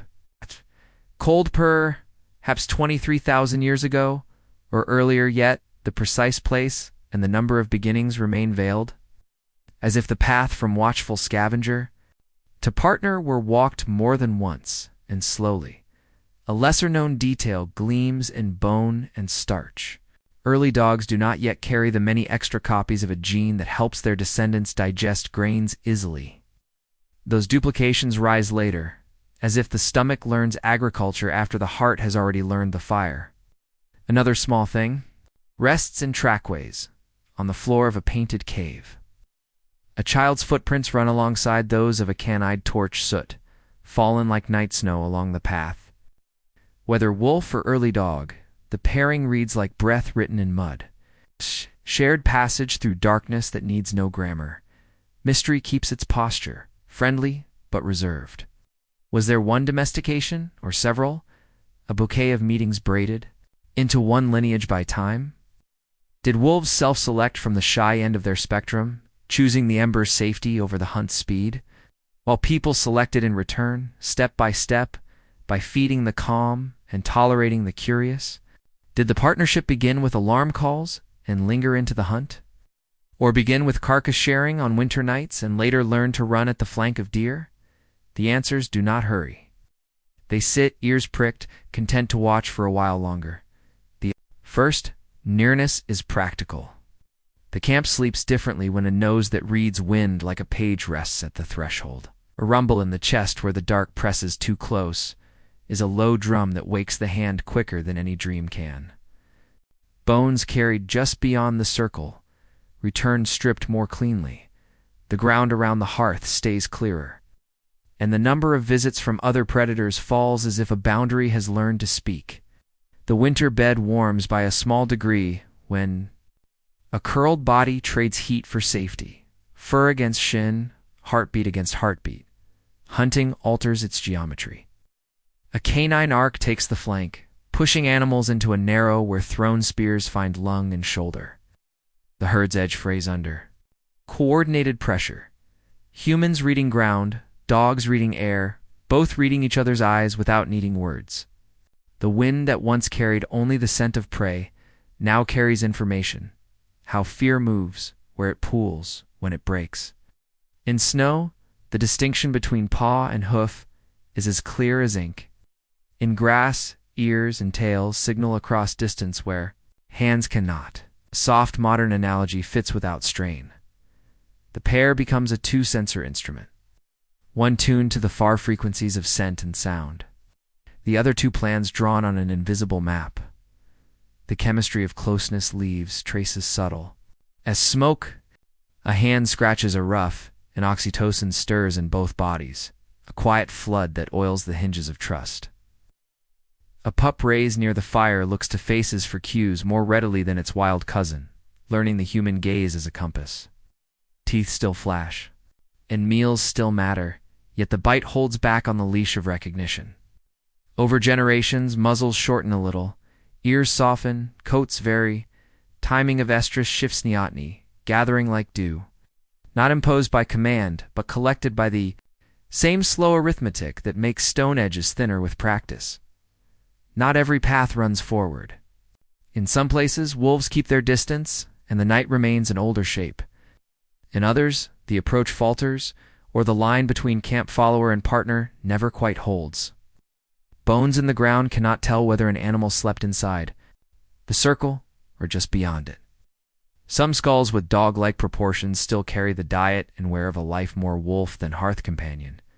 The record is a palimpsest, written and overwritten by climate, by prey, by human movement that closes and opens doors too slowly for a single story to claim the truth. Irony keeps its seat near the fire, the species that will one day breed animals. To every contour of its needs begins with a relationship that answers human needs by answering canine ones as well. Mutualism walks in on 4 feet and lies down of its own accord. The fiercest edge of night softens because a former edge of night. Hunter chooses a new role. Vigilance is outsourced to one who once provided the need for vigilance. And the sentinel who stands between camp and wild inherits the wild's voice. The bark and growl that turn distance into warning, a dialect no tool can reproduce. Work diversifies with climate, where lakes freeze into roads, harnesses of rawhide, and bone distribute pull across chests that learn winter's command. And the world grows smaller by a day's travel because paws bite snow where human feet would sink. Where coasts bend into skerries, dogs learn to read tide pools as well as grass, finding fish trapped in a rib of rock, calling with body more than voice. Where forests close around clearings, a nose that can write the last hour of a deer's passage across a single blade of bent sedge is a library no flint can carve. The camp changes shape to fit this new companion. Children learn to read ears and tails the way they learn to read clouds. Bones are sorted differently after meals, some carried to the edge on purpose. Some cracked a second time because the watcher by the fire prefers long marrow over short. Travel plans stretch a little farther because a mouth that can find its way home from a mile ahead makes courage cheaper. At dawn, the line between human prints and paw prints begins together and then parts for work, only to meet again by noon. At a place where a wind-explained decision waits, archaeology hears the partnership in the negative spaces of bone. Healed fractures suggest a body carried through injury because it mattered to more than itself. Whereon teeth speaks of hauling trace lines and chewing through bindings iced into stiffness. Pathologies in joints tell of lifetimes spent trotting beside people whose speed is not a wolf's and whose paths kink to meet rivers rather than cut across ridges. The genome adds its low, steady tone. Gene flow between dogs and wolves never fully stops, yet dog lineages carry signals of selection. For tameness, for social attention. For friendship that is not a metaphor, but a measurable change in how nerves answer the world at the edge of the fire. The animal lies with chin on paws, watching smoke write slow letters against the dark. A hand reaches down without thinking and rests between the ears. The head leans into the palm as if finishing an old movement rather than beginning a new one. The band speaks softly, and the ears spin to catch each cadence. Somewhere beyond the last ring of light, a different night waits, full of the same teeth that have always lived there. Here the teeth align with the camp's breath. When dawn bleeds into frost, tracks lace the ground. Human, dog, dira, triptych, written in a grammar of pressure and melting. The path outward is quiet and sure. Hunger is the same as yesterday. The means to answer it has grown broader. The partnership asks for nothing dramatic, only continuity. Scraps shared, warmth traded, warnings heeded, runs made and made again. Until the pattern holds. In that pattern, survival gains a new sense nose and ear added to eye and hand, and the world that was already endurable becomes, by a small degree, more knowable. Seeds wait in quiet lattice, each one a folded future packed into a skin no thicker than a breath. Hands move through grass where heads bend under late light, and fingers pinch along the stem, drawing grains into a woven pouch. The work is small, and patient. A stalk leans. A rain of awns, pricks. A rustle answers the wrist. Far from fields and furrows not yet imagined, wild cereals gather in the curve of a palm barley on stony slopes. Wild wheat in Levantan swales, sorghum along African floodplains, millet on dry shoulders of river fans. The harvest is the gentlest of hunts. A soft irony sits in the handful. The smallest foods ask the longest hours. Another rests in the bowl. The seeds that seem least like meat become the meal that fuels bodies through lean seasons. Third lingers. At the threshold of history, grasses that fall apart in the wind today will one day refuse to shatter. But only after people spend ages cherishing the version that escapes the hand. Science reads the crumbs with care. Charred crusts in a fire pit at Shubuka, in the eastern Jordan steppe, hold bubbles and crushed plant tissues that speak of flatbreads more than 14,000 years old. Kneaded from wild cereals and tubers, baked before fields exist.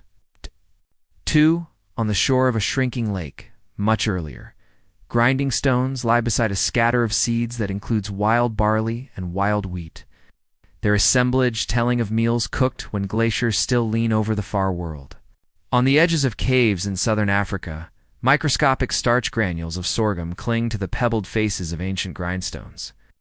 Residues that hint at porridges made at a time when the night sky looks the same but coastlines run farther out. The facts are steady. Pounding, grinding, parching, and baking begin deep in the Stone Age, long before sowing. The mystery settles nearby with equal patience. How often is bread reinvented? How many hands discover thin dough on hot stones? How? Many paths lead from seed to meal without ever meeting. The process unfolds in deliberate steps. Heads of grass, dry near the hearth until chaff loosens. A shallow basket catches the fall when a stick taps along the curve. A winnowing lift lets wind sort husk from weight. A mortar of stone or hollowed, wood receives the grain. A pestle falls and turns. Starch blooms into smell. The pulse of work becomes a measure of the afternoon. When water meets meal, the paste takes fingerprints. When a hot stone meets paste, the surface bubbles. When the bubbles darken, the taste leans towards sweet and nutty. A thin cake flips with a sliver of bone and returns to heat. Minutes later, it cools on a flake of bark, steam fading like the last of a word. Lesser-known textures hide in these tasks. A dust of grit adds itself to flour when sandstone corns surrender tiny shards to the work, and teeth carry that memory as flat facets. On enamel, aware that future eyes can read like dates carved in bark. Dental calculus, hardened along the gum line, traps starch granules and seed husk fragments. An archive so intimate that it records which plants pass the lips of someone who never knows the word archive. Sickle gloss silica polish along. The edge of flint blades builds as stone kisses stalk again and again. The blade shining where it has learned the angle of grass. Seeds alter the calendar more than the camp intends. When heads ripen, the band lingers. A few weeks gathered in one place answer the long hunger of the cold months that follow. Caches appear, a pit lined with bark, a basket hidden under stones, a sealed jar of folded skin darkened with smoke. The store becomes a promise to the near future, a quiet battery of sunlight saved as starch. The modern analogy is gentle and true. Each basket is a small capacitor in the season's circuit, collecting summer's charge for winter's slow release. Irony keeps a soft count. A single flake of stone used for hours to shave awns and split. Holes will lie sharp in soil for 10,000 years. The loaf it helps make vanishes in minutes. The plant that scatters its seeds best in the wild becomes through attention. The plant that scatters worst in the field. Brittle stalk gives way to one that holds tight until hands arrive. The first meals that look like bread happen long before agriculture. As if culture learns the taste of future harvests while still following spring from camp to camp. In the Levant, where valleys hold warmth. People who sleep under brushwood roofs in stone-ringed huts begin to stay longer through seasons when grain ripens. Sickles with composite flint inserts lie near doorways. Grinding slabs sit fixed in floor pits, their hollows deep from bodies leaning over them year after year. Farther north and west, similar stones migrate with the band, lighter and smaller, their use seasonal rather than settled. Elsewhere, on sandstone islands, in what will one day be called Australia, grindstones polish smooth under hands preparing seeds of grasses and yams. The sound is the same everywhere, stone against stone. Breath against time. A question sits quietly at the edge. Do these seeds bring people together in larger groups for longer than meat alone permits? Or do larger groups find in seeds the only way to hold? Does the hunger for continuity make the cache? Or does the cache teach the taste for continuity? The ground answers with hearths clustered closer, with more waste in one place than a wandering camp leaves, with more beads and more tools dropped, where the hand no longer needs to carry everything at once. The sequence remains uncertain. The synergy is sure. Grinding becomes skill as much as labor. The pestle's weight must be enough to crack without bruising. The rhythm must be smooth so that the paste forms evenly. The hand must pause when grit rises and rinse the grain in a folded leaf or shallow bowl, losing a little flour to save a tooth from a harder loss. Seed coats loosen differently by species. Some take parching to make husks brittle. Some take soaking to soften their hold. A cook learns which pools leave a flavor that will not wash away, which woods lend a pleasant smoke, which stones crack if heated too quickly, are better used. Cool. The chemistry of preparation moves quietly under these choices. Heat denatures inhibitors in some seeds, making their proteins more available. Grinding increases surface area, so enzymes and fire can do their work. Fermentation sometimes arrives by accident when damp meal sits covered overnight, and the next day's cake rises a little more, or tastes a little brighter, or keeps a little longer in the cool place behind the hearth. Whether anyone names this is irrelevant. The practice remembers the benefit and repeats it. Occasionally, a flare of abundance draws a circle of kin wider than usual. Heads are cut faster than they can be ground, and piles of seed mound like small dunes. Children run hands through them. As if through water, the sound is a dry rain. Smoke from many hearths lifts into a single braided column that writes harvest into the evening sky. A corn passes from lap to lap. A pestle moves through hands until palms redden and polish shine. Along the wood, the feast that follows is quiet and steady cakes porridgeous. Roasted seeds popped until they jump from the pan like insects escaping heat. A sweetness from the grass that lifts the face for an instant and then sinks into the body is stored. Warmth mystery returns with a faint smile where technology brushes symbol. Sized lines on a stone near a hearth might be tally, might be decoration, might be idle practice with a flake while dough rests.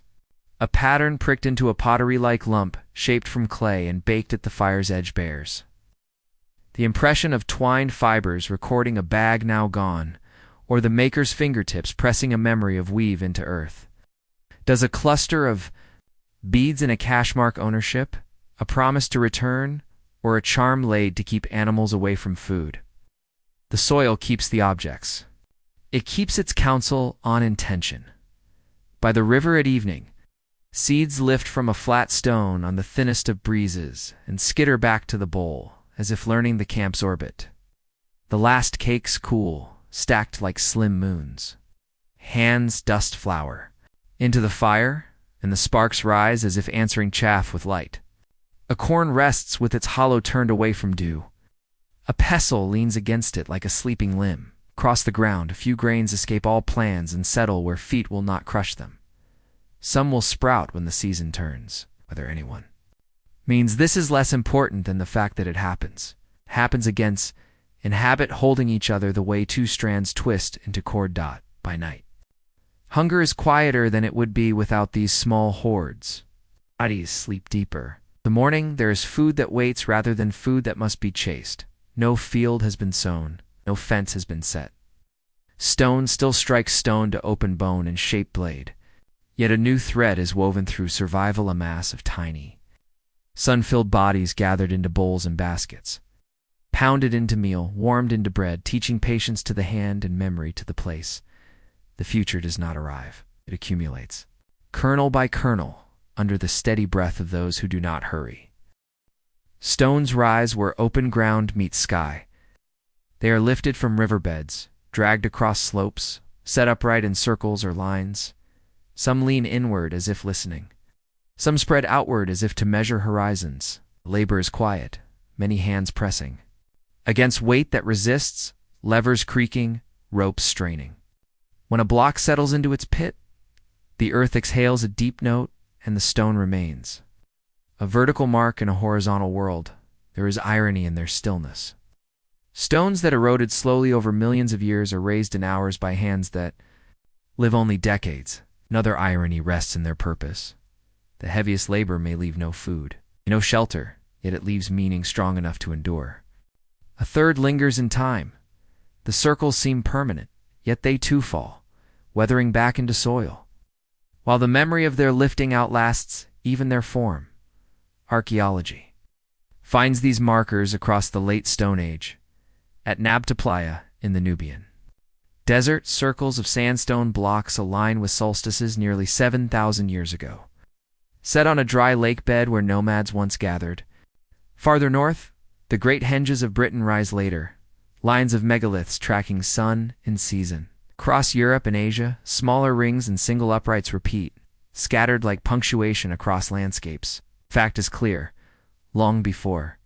Writing stones are raised deliberately, their placement not for shelter, but for symbol. Yet the mystery is deeper.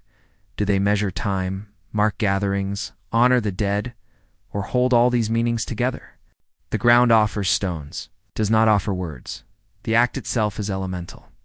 A trench is dug, wedges are driven, logs roll under mass, ropes of twisted fiber pull, and gravity meets patience. Sweat and breath carve their own grooves in soil. When the stone finally stands, shadows change the place, falling in patterns that move with the sun. A circle becomes more than geometry, becomes a clock large enough for a valley. Lesser details carry their own softness. A groove pecked into a surface may fit a finger or a cord, or perhaps nothing but the maker's habit. Small pits scattered. Across slabs resemble star maps, though certainty eludes. They may record constellations, or they may be the marks of tools never finished. In damp light, lichens spread across faces, drawing pale green maps of their own, unplanned yet patterned. Gatherings form around these stones. Fires burn at their bases, ash mingling with soil. Bones scatter, both animal and human, some deliberately placed, others remnants of feasts. Beads, tools, and fragments of pottery collect, as though people bring with them the weight of their lives and leave some part behind. A circle of stones becomes a circle of memory, layered and renewed. Irony settles once more. The stones do not move. Yet they are monuments to movement's seasonal returns, annual gatherings, generational exchanges. Anchor wandering lives, holding the place when people cannot. At dusk, shadows of uprights stretch long across grass, touching one another, linking in ways they do not at noon. At night, stars pass above them, constellations drifting while stones remain. The circles hold silence, yet they speak of presence, of hands and minds that sought to leave marks deeper than footprints. And so, in the long flow of the Stone Age, beyond the immediacy of food and fire, humans begin to shape places not only for survival, but for meaning. Stones rise and stay, and though their voices are lost, their silence continues, carrying intention through the ages. Herds move like rivers across open ground, muscle and horn flowing in long arcs over tundra and steppe. Reindeer in their tens of thousands, bison pressing shoulder to shoulder, horses lifting dust with every hoofbeat. The people follow, not in chase, but in rhythm, setting camps where crossings are known, where valleys pinch the flow into narrow corridors. The hunt is shaped not by single animals but by migrations, by the great seasonal tides of life that sweep across continents. There is irony in their dependence. The herds are wild, it's unpredictable, yet they provide food, skins, sinew, and bone. In abundance, another irony rests in scale. A single arrow or spear takes one life, but the movement of entire herds decides whether people thrive or starve. A third lingers in time. The herds have followed these paths for tens of thousands of years. Yet a single season's misstep can endanger those who rely on them. Science preserves the echoes of these great hunts. At sites like Saluter in France, vast accumulations of horse bones suggest repeated drives. Animals funneled toward cliffs and slaughtered in numbers beyond a single feast. At Starkar in Britain, antler frontlets shaped into headgear speak of ceremonies bound to reindeer, animals that vanished from those lands as climates shifted. Far to the east, in Siberia, mammoth and bison bones cluster in valley floors, where hunters must have learned the topography of migration with the same intimacy they learned fire. Yet mysteries remain. Were the great bone heaps the product of mass hunts in a single season, or the slow building of centuries of return? Did the hunters shape the herd's movements, or only take advantage of their predictability? The chase itself is never hurried. People spread out along ridges, guiding animals toward narrowing paths, raising noise and movement to channel the herd. Spears fly, arrows hum, stone tips meet flesh. Some animals fall quickly, others stumble later, wounded but still moving. The herd continues, endless as water, yet behind it lies enough meat, hide, and bone to sustain a band through months of cold. Lesser details carry weight. Antlers shed each spring are gathered for tools. Hooves are boiled until they yield glue. Stomach linings, once emptied, serve as containers. Nothing is left untouched. The herd is not only food, but material, a rolling storehouse of survival, and yet the people remain fragile within this abundance. A harsh winter can scatter herds. A shift in climate can reroute migrations beyond reach. The irony is soft but sure. Dependence on plenty is as dangerous as dependence on scarcity. Still, for thousands of years the rhythm holds. Fires rise where herds have passed, bones whiten in valleys, beads are carved from antler and worn as ornaments.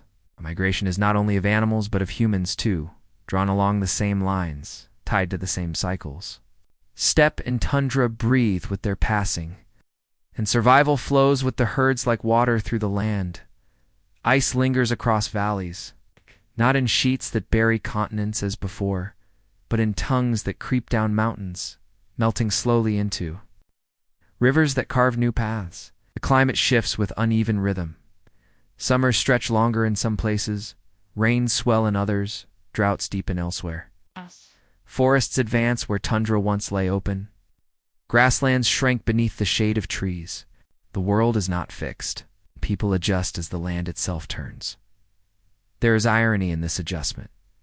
The very adaptability that keeps humans alive ensures they can never remain still. Another irony rests in memory. Knowledge of where herds once gathered or berries once ripened becomes useless within a generation. A third lingers in deep time. The ice that once threatened survival now creates fertile plains, its retreat laying soil rich with minerals. Food for forests and for those who enter them. Science traces the pulse of this changing world. Pollen. Grains trapped in lake beds mark the slow replacement of tundra species by spruce, pine, and oak. Ancient shorelines show where melting glaciers raised seas, flooding valleys and swallowing lowlands. In Europe, the Doggerland Plain once stretched between Britain and the continent, dotted with rivers, lakes, and forests. Now it lies beneath the North Sea, drowned as ice melt surged. People once hunted and camped there, their fires glowing on land that modern maps no longer show. Yet mysteries remain. How much of the flooding was sudden, how gradual, and how did people perceive the vanishing of a world beneath water? Survival bends with the change. New tools appear to cut wood instead of bone, polished axes shaping timbers. For shelters and dugouts, nets and hooks spread where rivers swell with fish. Berries, nuts, and tubers become staples in places where large herds retreat. The balance of diet shifts, not by choice but by necessity. Lesser details remain etched into the record. Hazelnut shells, charred in pits, tell of roasting for storage. Fish bones, tiny and brittle, cluster where camps once stood by widening rivers. The imprint of a woven basket lingers in clay, showing that storage, too, adapted to abundance and scarcity. The irony continues. What seems like hardship, the drowning of plains, the scattering of herds also opens new paths, waterways for travel, fertile soils for plants, rich coasts for shellfish. Loss becomes opportunity, though no one names it that way. At night, people still gather around fire, but the stories shift with the landscape. The world they describe to children is not the one of their grandparents. The landmarks change. The animals differ. The seasons bend, yet the pattern holds.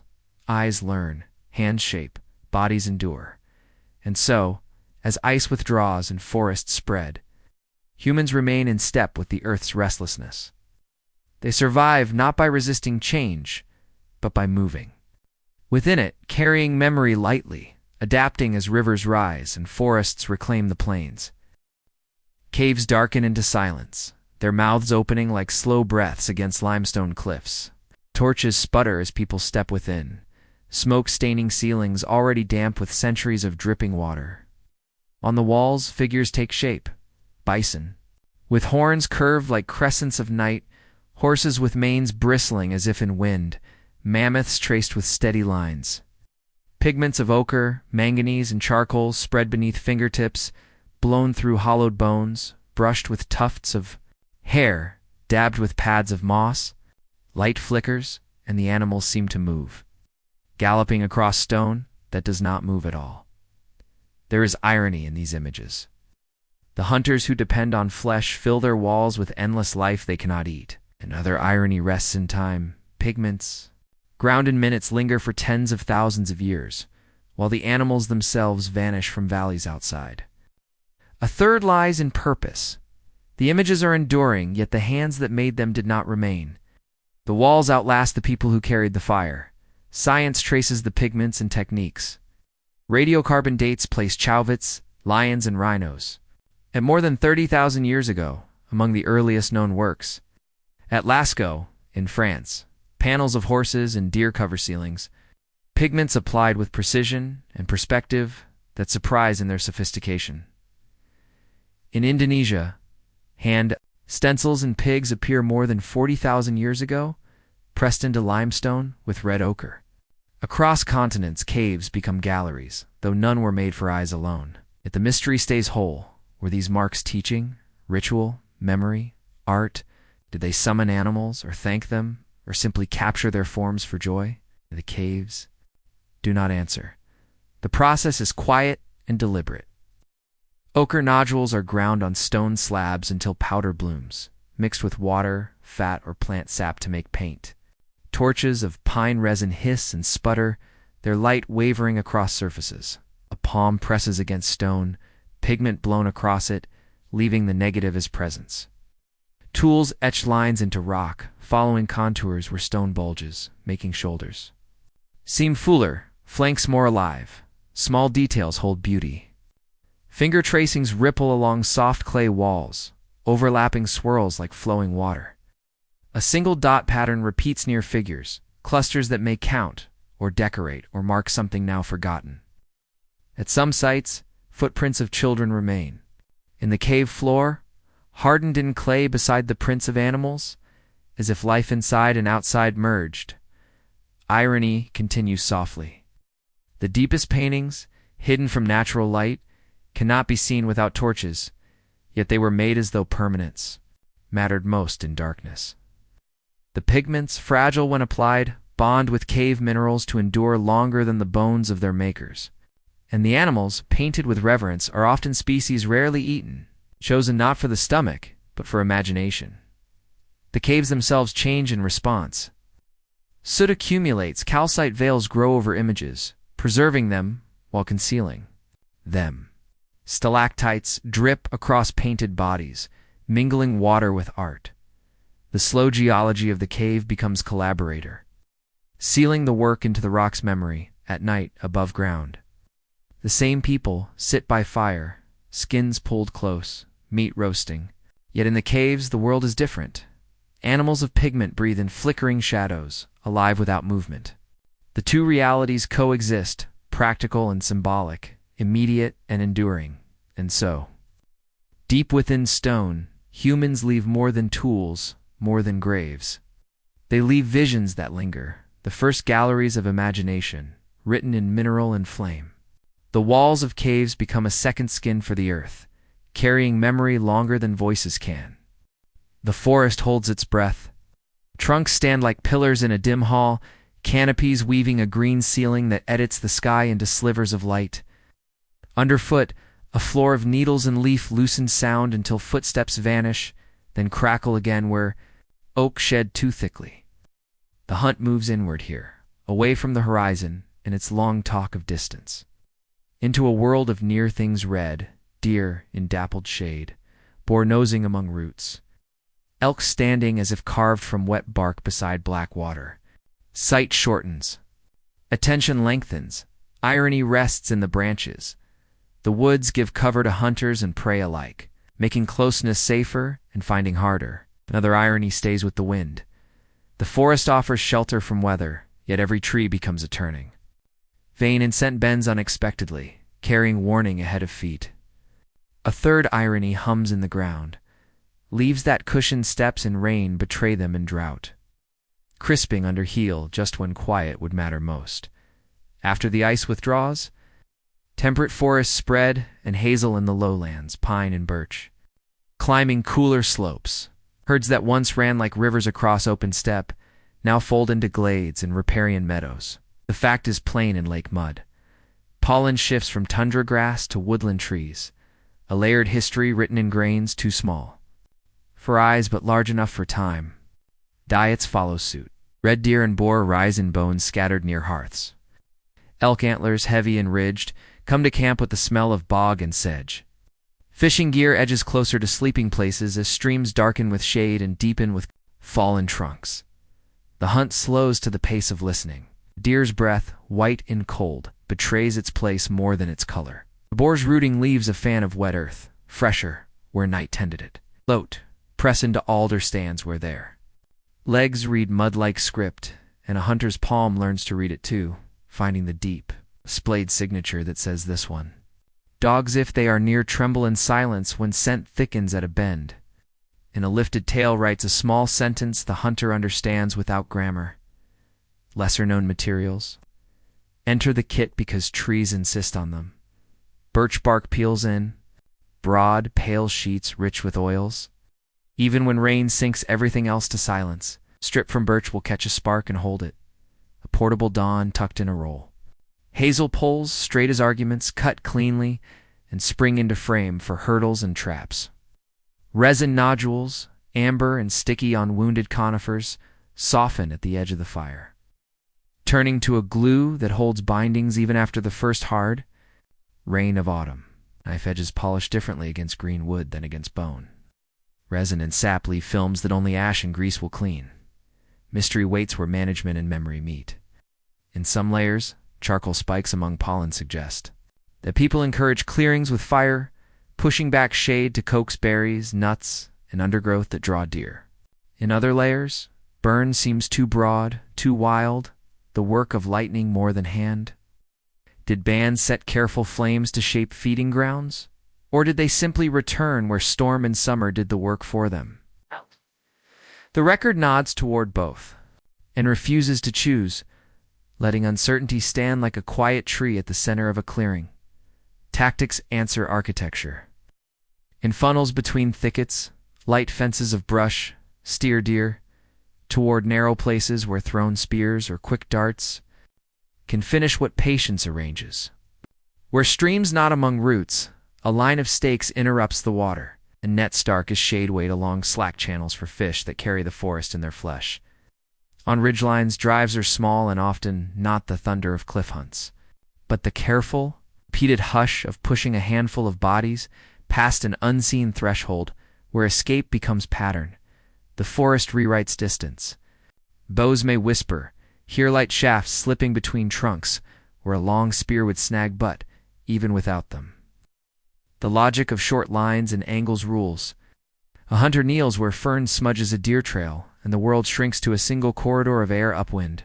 A boar's shield, thick cartilage layered over its shoulders, axes for angles that favor lungs, not forward bravado.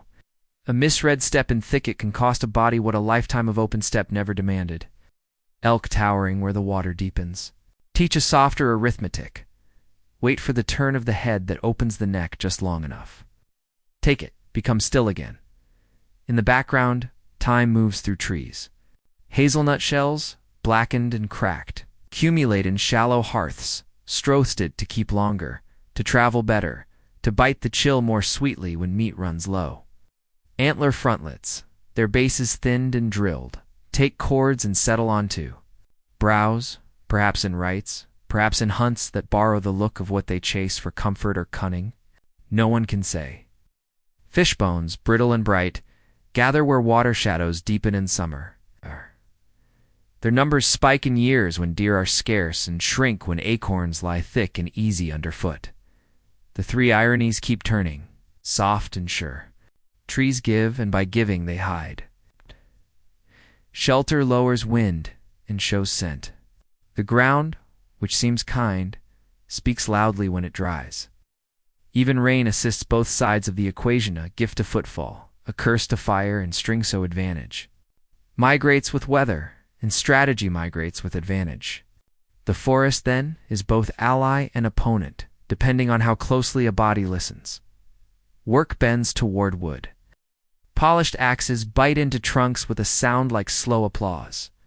Adds as plain the interface of planks for shelters with walls that breathe. Resin and dugouts take form from single logs hollowed by fire and scraped by stone until water accepts them without complaint. In such vessels, the forest itself becomes a roadblock, water streams threading to lakes where lilies hold pale plates. Of light and pike patrol the margins with a calm that belies speed. If open steppe was a long straight track, the wooded watershed is a braided path, a navigation of choices. More like finding the quietest way through thought than the fastest way across ground. A modern analogy drifts in gently, moving from plains. To forest is like trading open ocean, sailing for re-channel poling, where momentum yields to timing, and success is measured in how often one pauses rather than how far one sees. Plans become smaller and more exact, and patience becomes a tool as real as flint. Within camps, tucked under hazel and oak, skins change shape. Summer clothing lightens to breathe in damp shade. Winter layers lengthen to hold heat the way moss holds water. Smoke smells different, here less like bone, more like leaf and resonant. It hangs low under dense canopy unless coaxed by a draft built with sapling frames. Drying racks turn smaller and more numerous, a heart of food raised. Above a ground busy with insects that claim anything that lingers. Children learn a different alphabet, the print of split hooves, splayed wider on mud. The gouge of tusk leaves and mossy logs. The bell of an elka dewlap catching light like a soft lamp above black water. Questions breathe with the trees. Did bands keep fixed clearings as seasonal homes, or move them like chess pieces through valleys as the forest matured? How much did dogs recode the hunt here, where scent outruns sight more decisively than on open steppe? When a line of birch stake fish weirs appears along a river, does it represent many hands in concert, or a few repeated returns over years? By the forest answers with riddles of growth rings and rotted roots, suggesting durations without neatly stating. Them night comes differently beneath leaves. The stars that once mapped long walks now flicker as fragments glimpsed between swaying boughs. Guidance tilts towards sound and smell, and the memory of trunks passed in daylight. Firelight speaks to bark in close conversation. Sparks stitch and go out on a roof they can almost touch. Rain arrives in two voices. The first in leaves, a soft applause. The second in soil, a slower drum. The camp listens to both and arranges. Sleep where neither pools. At dawn, mist hangs over streams like breath that has not yet made up its mind to disperse. Deer stand half out of water, forelegs cold to the knee, ears cupping sound like shells. A hunter's exhale loses itself in fog before it can become a warning. A boar turns soil behind a fallen oak, not expecting the angle that the fallen trunk and the slight wind together create. Elk step from alder shade to the gray mirror of a backwater. And for a moment the world looks doubled in the mole above and animal below before. Ripples fold the image and time asks for its due. Here, in the silent forests, survival is a conversation. With things that do not speak, the trees keep their counsel. The animals keep theirs. The water says only what its surface allows. People learn to listen to the rest, the pauses, the seams, the way light pools differently where a body warmed. Bark through the night. They accept the irony of gifts that hide them, the instability of wind that guards and betrays, the honesty of leaves that serve and sabotage. And they move slowly, like thought through shade, until the forest's grammar enters their bones, and the hunt becomes a sentence that reads itself into being, quiet and complete. Sparks begin where stone meets stone. In the hush of a cave's mouth, or beneath an overhang of wind-scoured rock, a hard nodule of flint kisses a knot of iron sulfide pyrite, or marcasitand. A brief constellation falls into waiting tinder. Each spark is a grain of metal, torn free and heated bright by impact and oxygen, a speck of day in the night of fiber. The hand that makes it learns a rhythm, angle, strike, shelter. A cupped palm corrals the newborn light. Breath nurses it. The ember swells from pinprick to presence until plant shreds brown, then glow, then curl into flame. Irony leans close. Fire that remakes landscapes is coaxed from motes too small to name. Another settles on timing. A camp can lose its flame. In a minute, and need an hour to find it again, third rests in material, cold stones chosen for their refusal to burn, give birth to heat that devours anything willing. Facts lie steady in toolkits and traces. Flint or chert napped thin, throws. Hotter sparks against pyrite than against most rocks. Tinder fungus from birch foamies, fomentarius. Amadou dries and chars into a felt that catches a spark and nurses it like a slow heart. Punky wood and chaga carry embers for miles in a beat of smoke the wind hardly notices. Bow drills in hand, drills turn plant stock against. Hearth board until dust darkens, and a coal arranges itself from friction's heat and air's permission. Even in damp air, birch bark curls away from water with its oils intact, and answers a shy spark when other fuels sulk. Oh. These are not tricks. They are processes, repeatable as breathing when patience holds. Mystery remains where beginnings hide. Controlled fire reaches back deep ash and burned bone at Wonderwork Cave. Reddened sediments and heat-altered stone and other shelters, but the making of flame. As a daily craft, refuse is simple dating. A hearth shows that someone tended heat. It does not show whether lightning gave the first ember or a drill and stone did. Black lumps of manganese dioxide carried by Neanderthals lower the ignition temperature of wood and char in laboratory. Fires suggesting fire help as well as color. Yet the intention behind their gathering stays debated, the evidence generous with possibility and careful with certainty. The first spark made on purpose is older than any word for it and younger than the sky. And no layer of ash records the moment. In caves where soot already paints ceilings, the practice grows methodical. Flint edges are thinned to expose fresh faces that bite pyrite more cleanly. Pyrite nodules, once chosen for glitter, are chosen for behavior. Marcasite sparks faster. Pyrite lasts longer. A trade-off learned by fingers more than by rules. Tinder is curated the way meat is. Thistledown cached dry in skin pouches. Cattail fluff rolled with powdered charcoal to extend its catch. Scraped inner bark of willow or lime, twisted into a bird's nest that glows from within. A coal born of drilled dust nests in that cradle, and breath steady, low, and warm turns, dull brown to orange. Orange to a small, hungry yellow. A lesser-known detail hums at the edge of this work, resin blessed. Smoke from conifers does more than perfume. Its chemistry leans antimicrobial, quietly curing skins hung above and sweetening storage strips. Another sliver of knowledge rides in animal fat. A thin smear on a torch quells its tendency to drip resin fire on the hand. And the torch burns with a rounder flame that remembers the hunt that fed it. In winter, fatwood heartwood from old, pine stumps saturate it with pitch answers, sparked with a glow that survives wind better than twig. None of these are rules. They're habits that prosper, and so they repeat. The ironies keep their soft count. The most portable fire is the least visible an ember asleep in fungus, miles from any flame. A pyrite nodule that betrays a deer's approach with its metallic glint in daylight becomes, at dusk, the secret of warmth. And a drill set that looks like nothing a stick, a board, Balk quietly eclipses the grandest spear in usefulness on a wet morning. Physics here is an ally. With a patient voice, friction raises temperature where spindle meets hearth. The dust that forms insulates itself, and heat climbs until cellulose surrenders to a slow oxidation we call coal. Percussion against pyrite shears, microscopic flakes that glow on contact. With air, the tinder's surface, frayed to increase area, accepts and feeds them. Oxygen is the ever-present partner, too scarce in the wrong wind. Too generous in the right draft, the difference between smoke that sulks and flame that stands. A gentle modern analogy nudges near. A fire lay as a circuit, tinder the resistor, that heats, kindling the pathway that conducts airflow the current. Change one value and behavior shifts from silence to song. Transport of heat becomes its own craft. A smoldering plug of amadou wrapped in damp moss rides in a horn or bark tube and arrives warm a day later when rain has made sparks shy, charred.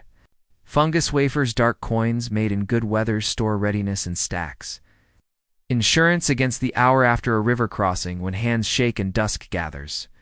In high country, where air thins and wood is stingy, dried dung unfurls like paper and catches a coal with a friendliness wood denies.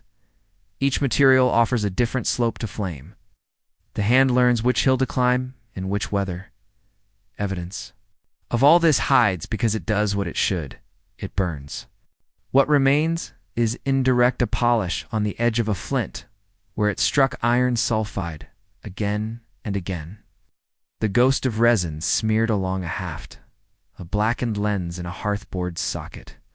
Minerals and soot layers that tell of smoke thick. With conifer or grass, and ice-free bogs and dry caves, the luckiest kits survive. Drill spindles with shoulders smoothed by cord. Hearthboards pocked with spent sockets. Pyrite beads gnawed by thousands of strikes. Elsewhere, the absence is a teacher. The ubiquity of fire must rest on practices that leave almost no trace. Irony turns one more time with climate's wheel. In the wet, flame is hardest to find but most needed. In the drought, it comes eagerly. It must be chained to small circles of stone, or it will write its own maps. The same skill that saves bodies in winter threatens forests in summer. The margin between shelter and loss is measured in the thickness of a tinder nest and the patience of a watch. At night, lessons become routine. A fire lay is rebuilt from the bottom. Tinder nest breathing room. Pencil-thin sticks laid crosswise to give lanes to air, thicker sticks waiting to inherit. The first flame asks for attention, not fuel. Second asks for restraint. The third permits talk. Smoke layers under rock ceilings like slow water. A small channel dug with a stick encourages a draft. Flame straightens and the cave's breath evens. Children learn to blow not with cheeks and force, but with the throat's long thread. It's a breath that feeds without scattering. Mystery lingers kindly where function meets meaning. Does the ember carried from an old camp into a new one count? As continuity, a small sun that turns a journey into a single day? Do stones struck in certain places with certain words unsaid mark a ritual old as caution and gratitude? The blackened patch outside a cave entrance records 1,000 mornings of rekindling. It does not record intention beyond competence. And always, fire turns tools into more than themselves. A resin hardens properly in its warmth. Sinew shrinks into a joint that will hold. Water takes stone's heat and becomes soup. Seeds leap into meal that keeps. Light stretches day into plan. Spark thrown from flint and iron sulfide, a coal nursed from dust. A flame coaxed from the paired heart of barkeech is the smallest hinge on which a winter can turn. The camp knows this and tends accordingly, carrying heat as if it were a sleeping child. Never far from reach, never fully trusted, always renewed. Like a pocket sunrise that answers to breath, it makes the caves dark, kind, and the world beyond it survivable again. Edges become smaller until they seem to disappear in the hand. A sliver no longer than a fingernail leaves a core with a whisper one careful strike. Then retouch along a single back to blunt and strengthen, the other side left keen.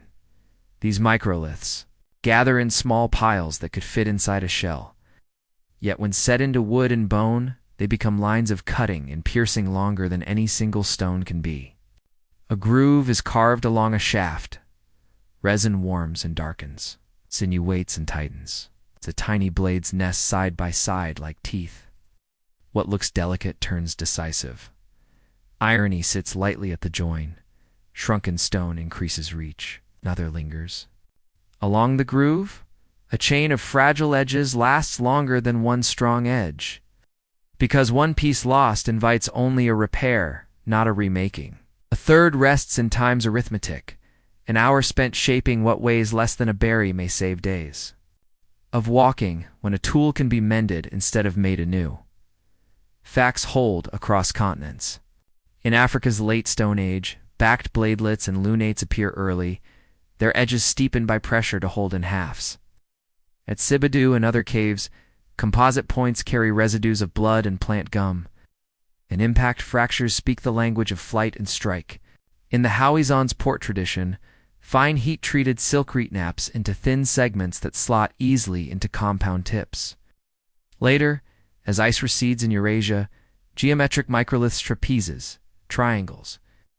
Crescents multiply through Mesolithic camps, their polish and breakage suggesting rolls and arrows. Barbs for spears and harpoons, and inserts along sickles that harvest reeds and grain. The record is steady in its variety. Small stones serve many tasks because smallness obeys no single purpose. Mystery keeps pace, untroubled. Which pieces flew from bows, in which rode in hand-thrust spears, which serrated a knife and which lined. A sickle whose gloss shines from silic-rich stems. Microware leans one way, residues another. Contexts disagree kindly. The neatness of categories dissolves in the practical truth that a clever band uses what it has in more than one way. The first bows in each region remain shadows, hints and fractures, whispers and bone points. A thread of evidence too thin for a tidy knot, work gathers around the small with patience. A core is chosen for its promise to release long, narrow flakes. A platform is prepared. The blow that detaches a blade is more caress than strike. Heat, where people know to use it, tames certain stones, silkreed, and chert driving off bound water. Straightening the way fractures travel so that thinness can be asked without shattering. The tiny blank is turned in the hand. A back is blunted with steep retouch. The keen edge is left to do its work. In some traditions, the microburin technique nips a notch and snaps the piece along a planned line, leaving a scar that tells future eyes how intent once moved through a sliver. A lesser-known detail hides in glue and finger, compound adhesives plant. Gum tempered with ochre's fine grit, or birch tar softened with a breath gain, sheer strength, not by stickiness alone, but by texture. Tiny particles turning slide into grip. When such a seam hardens around a microlith's shoulder, touch can find, years later, in a dry cave. The faint ridge where stone and binder once met, a place where a whirl of fingerprints still, sometimes rests like a quiet signature. Sets of inserts let tools speak a modular grammar. A sickle becomes a row of bite-sized edges that scissor stems one after another. When a tooth dulls, the tool does not end one sliver, is warmed free, and another takes its place. A barbed point, lined with crescents or triangles, opens a path into flesh that resists healing during the chase. A harpoon with inset teeth holds a struggling fish where a single wide tip might slip. The system is light to carry and quick to mend. In a season of travel, that lightness is not abstraction, but hunger's answer. A gentle modern analogy finds its shape without strain. The composite edge is a zipper of stone, flexible, always more than the sum of its teeth. The ironies continue, soft as tide. The larger the animal, the smaller the stone that helps bring it down. The more refined the edge, the more the hand must slow, so the quickest results come from the most patient work. And the commonest slivers, hardly worth attention in the moment, sometimes survive best, while the grandest points shatter and vanish, history kept by crumbs that outlast cakes. Evidence accumulates like wind-made drifts. In dune shelters and river bluffs, crescent microliths lie scattered where arrow-making once paused. In peat-preserved camps, trapezes and triangles show blunted backs glossy from binding. Along lake margins, sickle inserts shine with plant polish that arcs in the same direction across each tooth, the signature of strokes made thousands of times. Quivers worth of broken bladelets, clusters where shafts were repaired, or snapped tips carrying the classic step terminations of high velocity. Impact.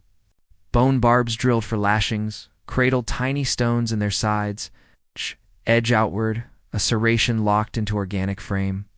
Smallness changes behavior as much as tools do. A hunter who can mend in minutes risks more shots at distance, knowing a miss costs less.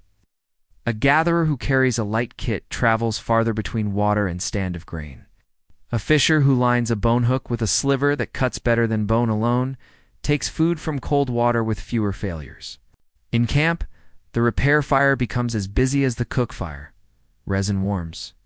Sinew soaks, fingers press, and the night's talk moves at the pace of glue.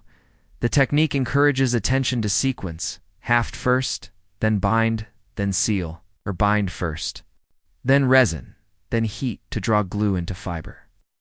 Turn the shaft in slow circles while the adhesive cools so that gravity does not bias one side.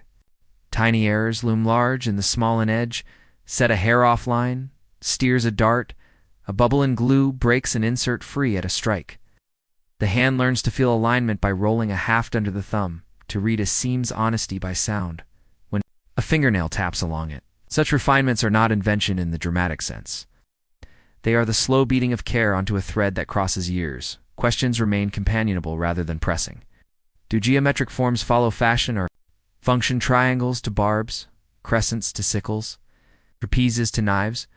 Or do preferences travel like songs, attached to groups more than tasks?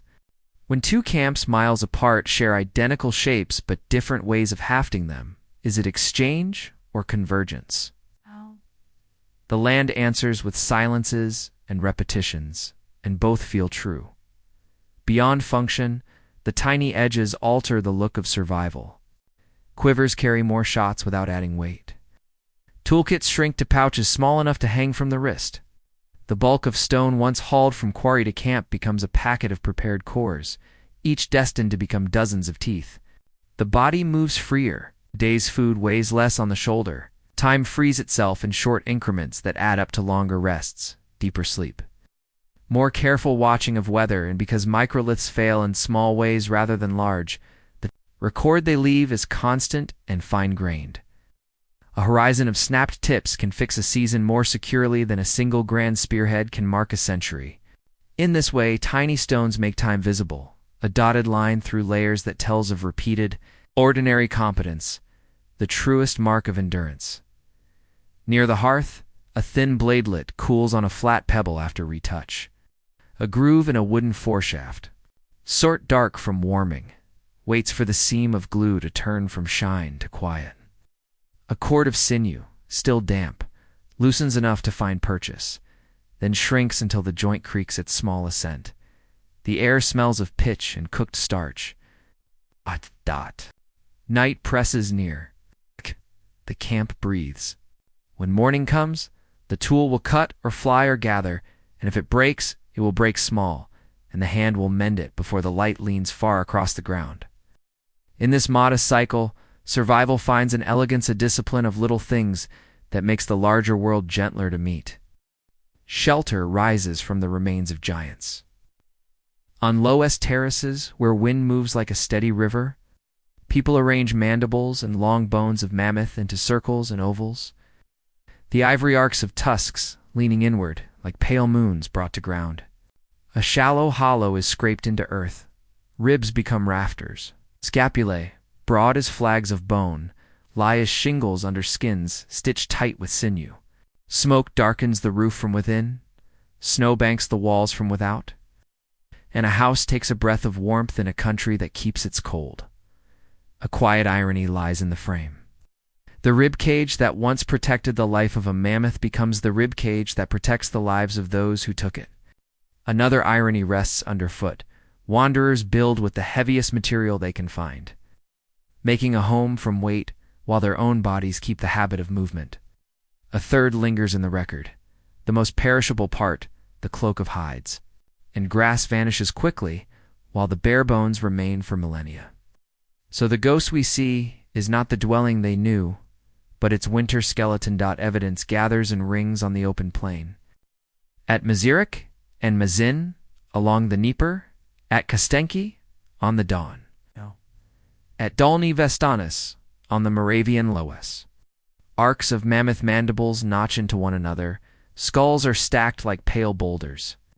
Tusks cross above doorways, and hearths burn at the center, their ash layered like pages. The floor holds small pits for fat and bone. Concentrations of flint spalls near sitting places, beads and needles fallen where a palm opened by the fire. These are facts that stand as firmly as the bones themselves. Houses are raised from mammoth parts, often with a central hearth and patterned refuse just beyond the wall. Their geometry repeating across sites and seasons, yet mysteries stay close, speaking softly.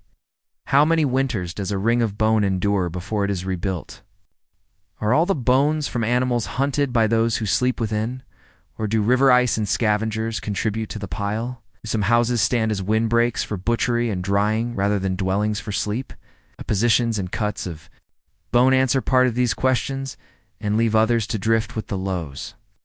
Unresolved but calmed and alienated, the making is steady work, more lifting than speech. A pit is cut just deep enough to seat the first course of mandibles, their curved edges wedging against one another to make a low wall that grips the ground. Long bones stand as uprights where tusks will arch, and rawhide straps, soaked until they forgive, are pulled tight and left to shrink into stubbornness. A lattice of ribs spans the ring, overlapping like fingers. Over the lattice hides move in careful sequence, hair in, hair out, depending on what the wind will bring.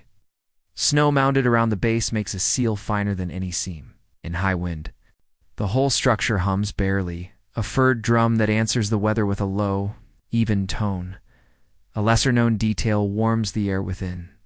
Where wood is sparse, cracked long bones, rich with residual fat, burn slowly when coaxed, their flames fed by marrow and grease. Scapulae set near the heat shelter the fire from drafts while reflecting warmth. Bone makes poor kindling, but reliable. Coals, when mixed with fat and twig, its ash is pale and fine, a powder that the foot learns to read. The smell is distinct sweet, acridand. It traces itself into skins hung above the hearth.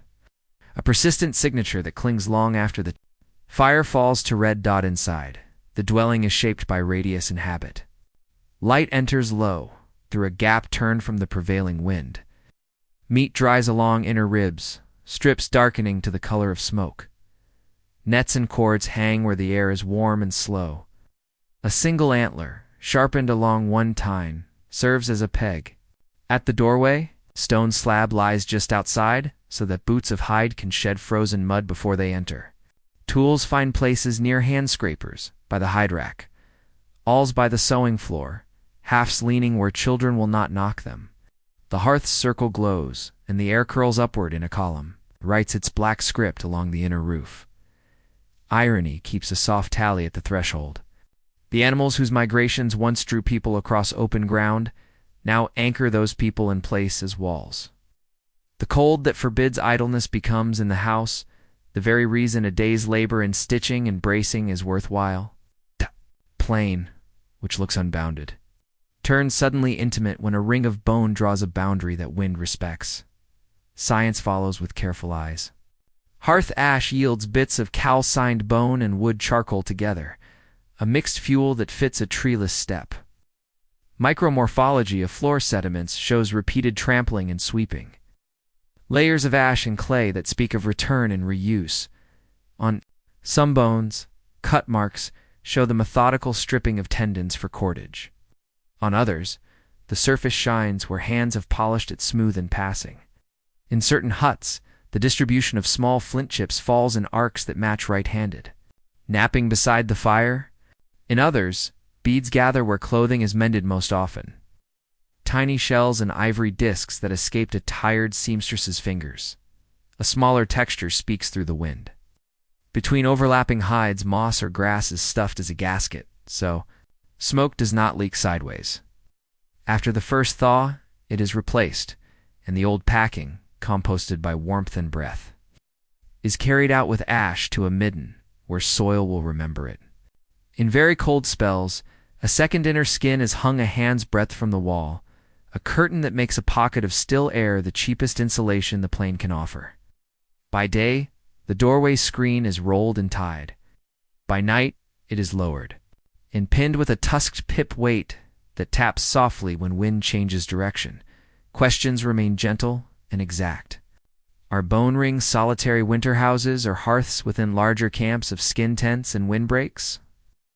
Do some rings mark communal spaces, workshops, drying sheds, places to butcher and boil, while others are family shelters? When a child's footprint hardens in floor clay beside a dog's, does it mark an evening of indoor play or a morning of hurried chores in weather that forbids idleness? The ground gives dates and distributions, does not give scenes. The houses change how work unfolds, with walls to lean against and racks to load. Processing grows more ambitious, skins scraped thinner and softer, for clothing that weighs less but warms more. Sinews dried in long strands without fear of sudden storm. Fat rendered into clear oil that feeds lamps when the night stretches to its longest. Ice cut from the river and stacked in a shaded pit to keep meat cool a few days longer when a warm wind surprises. Children sleep deeper when a door muffles the cry of fox and the groan of ice. Elders mend tools and comfort enough to stretch their usefulness. A home, even a temporary one, is a multiplier. A gentle modern analogy finds its place without effort. These frameworks of bone and hide are like living rib cages around a camp's beating heart, an exoskeleton of shelter that lets the softer organs sleep, talk, learning, persist under pressure. They show that architecture begins not with stone towers, but with careful attention to temperature gradients, airflows, and the sizes of hands reaching for things in the dark. Beyond the circle, weather keeps its counsel. Loess rises and veils. When the wind is dry, snow grains tick against ivory. When the wind is wet, wolves pace the edge of scent. Crows mark the midden with black notes. The house does not oppose this world. It edits it, thinning the cold, bending the flow, asking time to pass more gently. When spring loosens the plain, hides are unlashed, bones left to glint, and the band moves on, taking only what cannot be found again: tools. Memory, fire leaving behind a pale ring that the sun will read for years. Irony returns at the end of the season.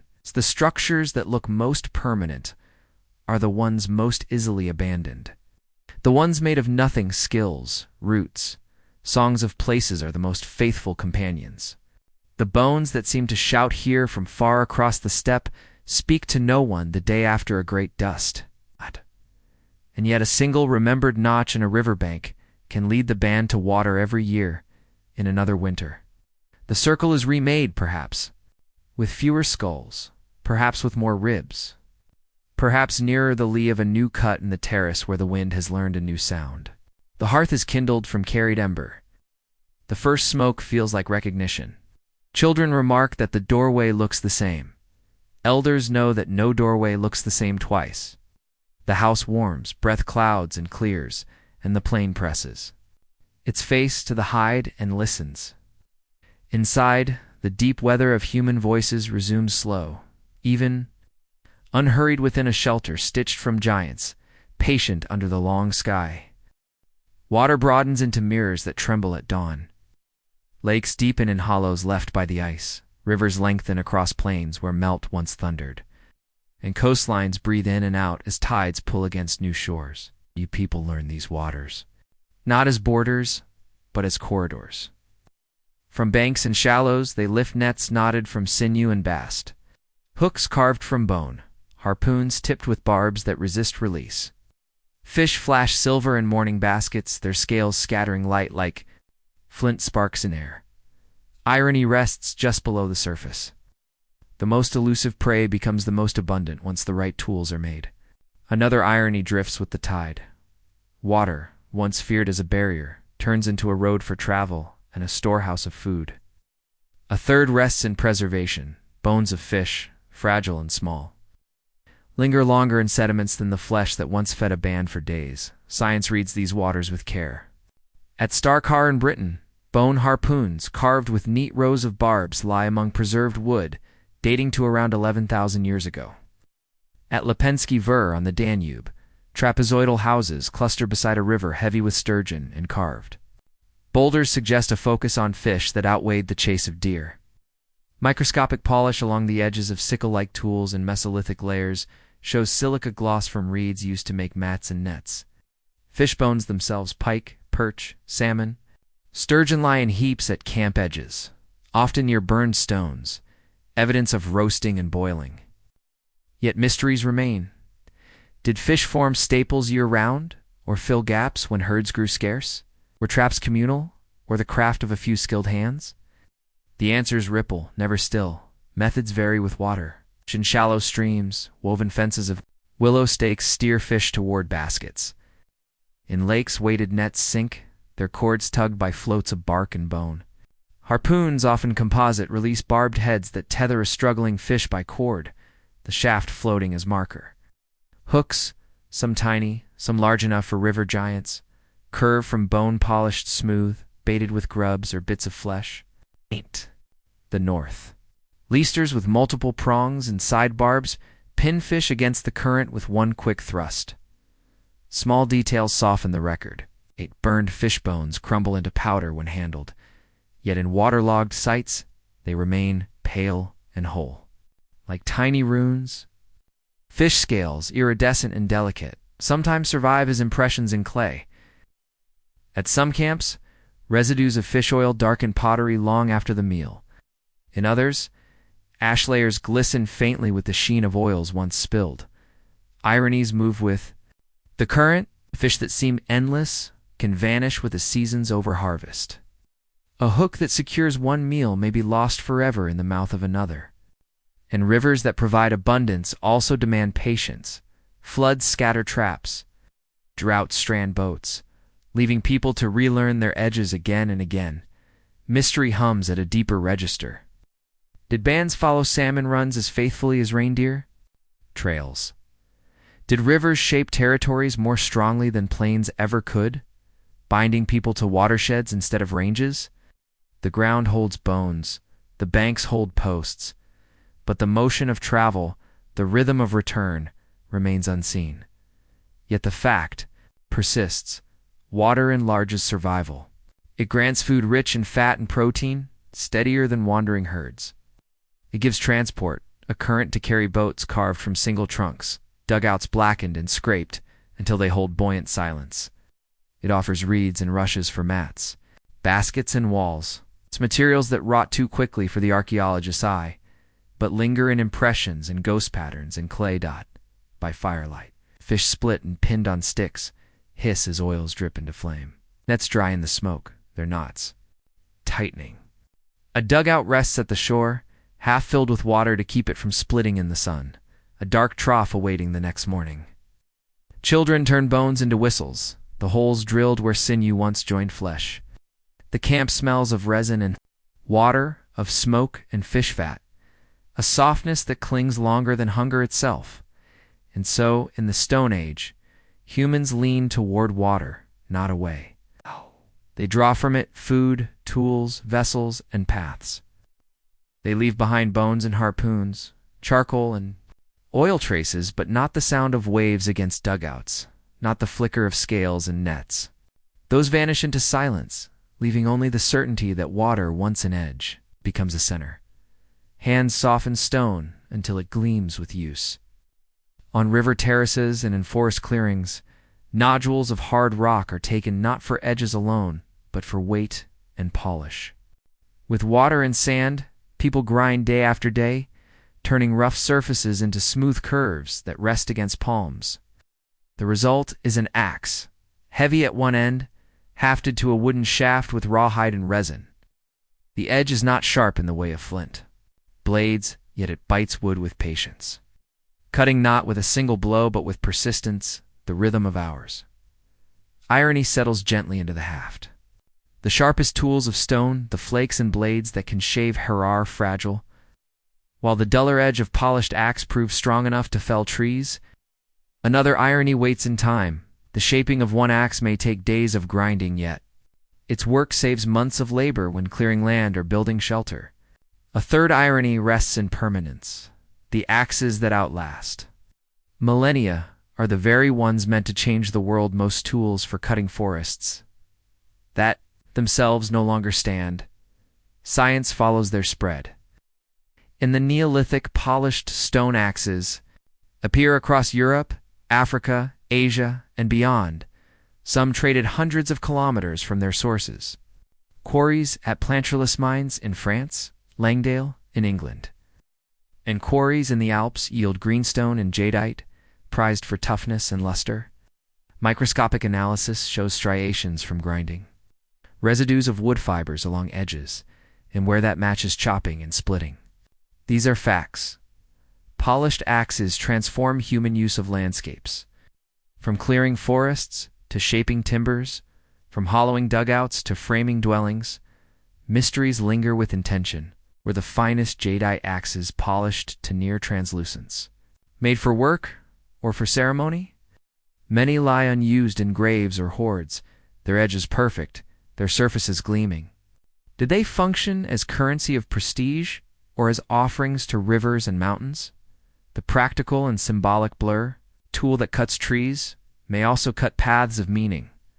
The process is steady, slow, and rhythmic. A rough blank is napped from a larger stone, then ground against sandstone with water until its ridges dissolve into planes, then into curves. The hands that shape it grow sore, the stone shrinks, the edge hardens. Hafting follows. A shaft split and hollowed, resin poured hot, bindings drawn tight. Sinew shrunk by drying, all holding the blade as one with wood. When swung, the weight gathers in the head, each arc a conversation between stone and fiber, force and grain. A lesser-known detail hides in the polish itself. Repeated grinding closes the stone's surface pores, making it resistant not only to wear, but to bacterial growth. So edges used to butcher or cut plant matter resist decay longer. Another detail lingers in shafts. Many show polish it there. Ends from hours of gripping, evidence not of wood's shape but of the human hand itself. Repeated across seasons until stone and body carry the same gloss. Irony hums again. The axe, heavier than flint blades, makes carrying harder, yet carrying it frees a group from reliance on fallen wood. The time it costs to make one is vast, yet the time it saves in daily work is vaster. And though designed for change, many axes end in stillness, buried, unused, hidden in wetlands, their potential sealed in mud. Around fires, axes rest upright against posts. Dugouts blacken slowly as edges bite wood, chips floating like petals into water. Timbers fall with a sound, deeper than speech, leaving clearings where sun touches soil for the first time in centuries.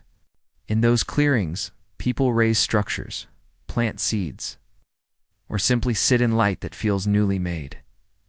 Mystery keeps quiet in the background. How much forest was cut? How much left? Did polished axes lead to the first fields by intent or only by accident, clearings left to sprout grain from spilled seeds? The record speaks in stumps preserved in bogs, in pollen shifts that mark woodland retreat, but not in motives. Still, the fact is steady. Polished axes extend human reach into the heart of wood. They turn trees from obstacles into resources, from shade into shelter, from barrier into boat. They polish not only stone but the landscape itself, grinding valleys into fields, turning silence into echoes of chopping. And their edges, though dulled by centuries, remain in earth as reminders that persistence, more than sharpness, remakes the world. Islands lift from haze like beads on a quiet string. Between them, channels breathe with tides and crosswinds, their surfaces rippling like muscle under skin. People arrive along these blue corridors by stages, moving from headland to headland, from lagoon to lagoon, until the sea that once seemed to hold the world apart holds it together. Ahead lies Sohula, single low-syllable landmass of Australia. New Guinea and Tasmania, its coasts, scalloped with mangrove and reef. Its interior holding deserts that sleep by day and speak by night. They step ashore where pandanus leans, and paperbark peels, bringing with them fire, edges, memory, and a patience that already knows how to wait for tides. Irony sits softly in the surf. A barrier becomes a road, and the road is made of water. Another rests in scale. The continent waiting beyond the last strait is wide and dry. Yet its richest larders lie in narrow bands where fresh and salt meet and trade. A third lingers in timing. The earliest ground-edge axes known to science appear here far from later centers of farming, as if refinement of stone arrives first, where seeds are not yet sown. Facts hold like headlands.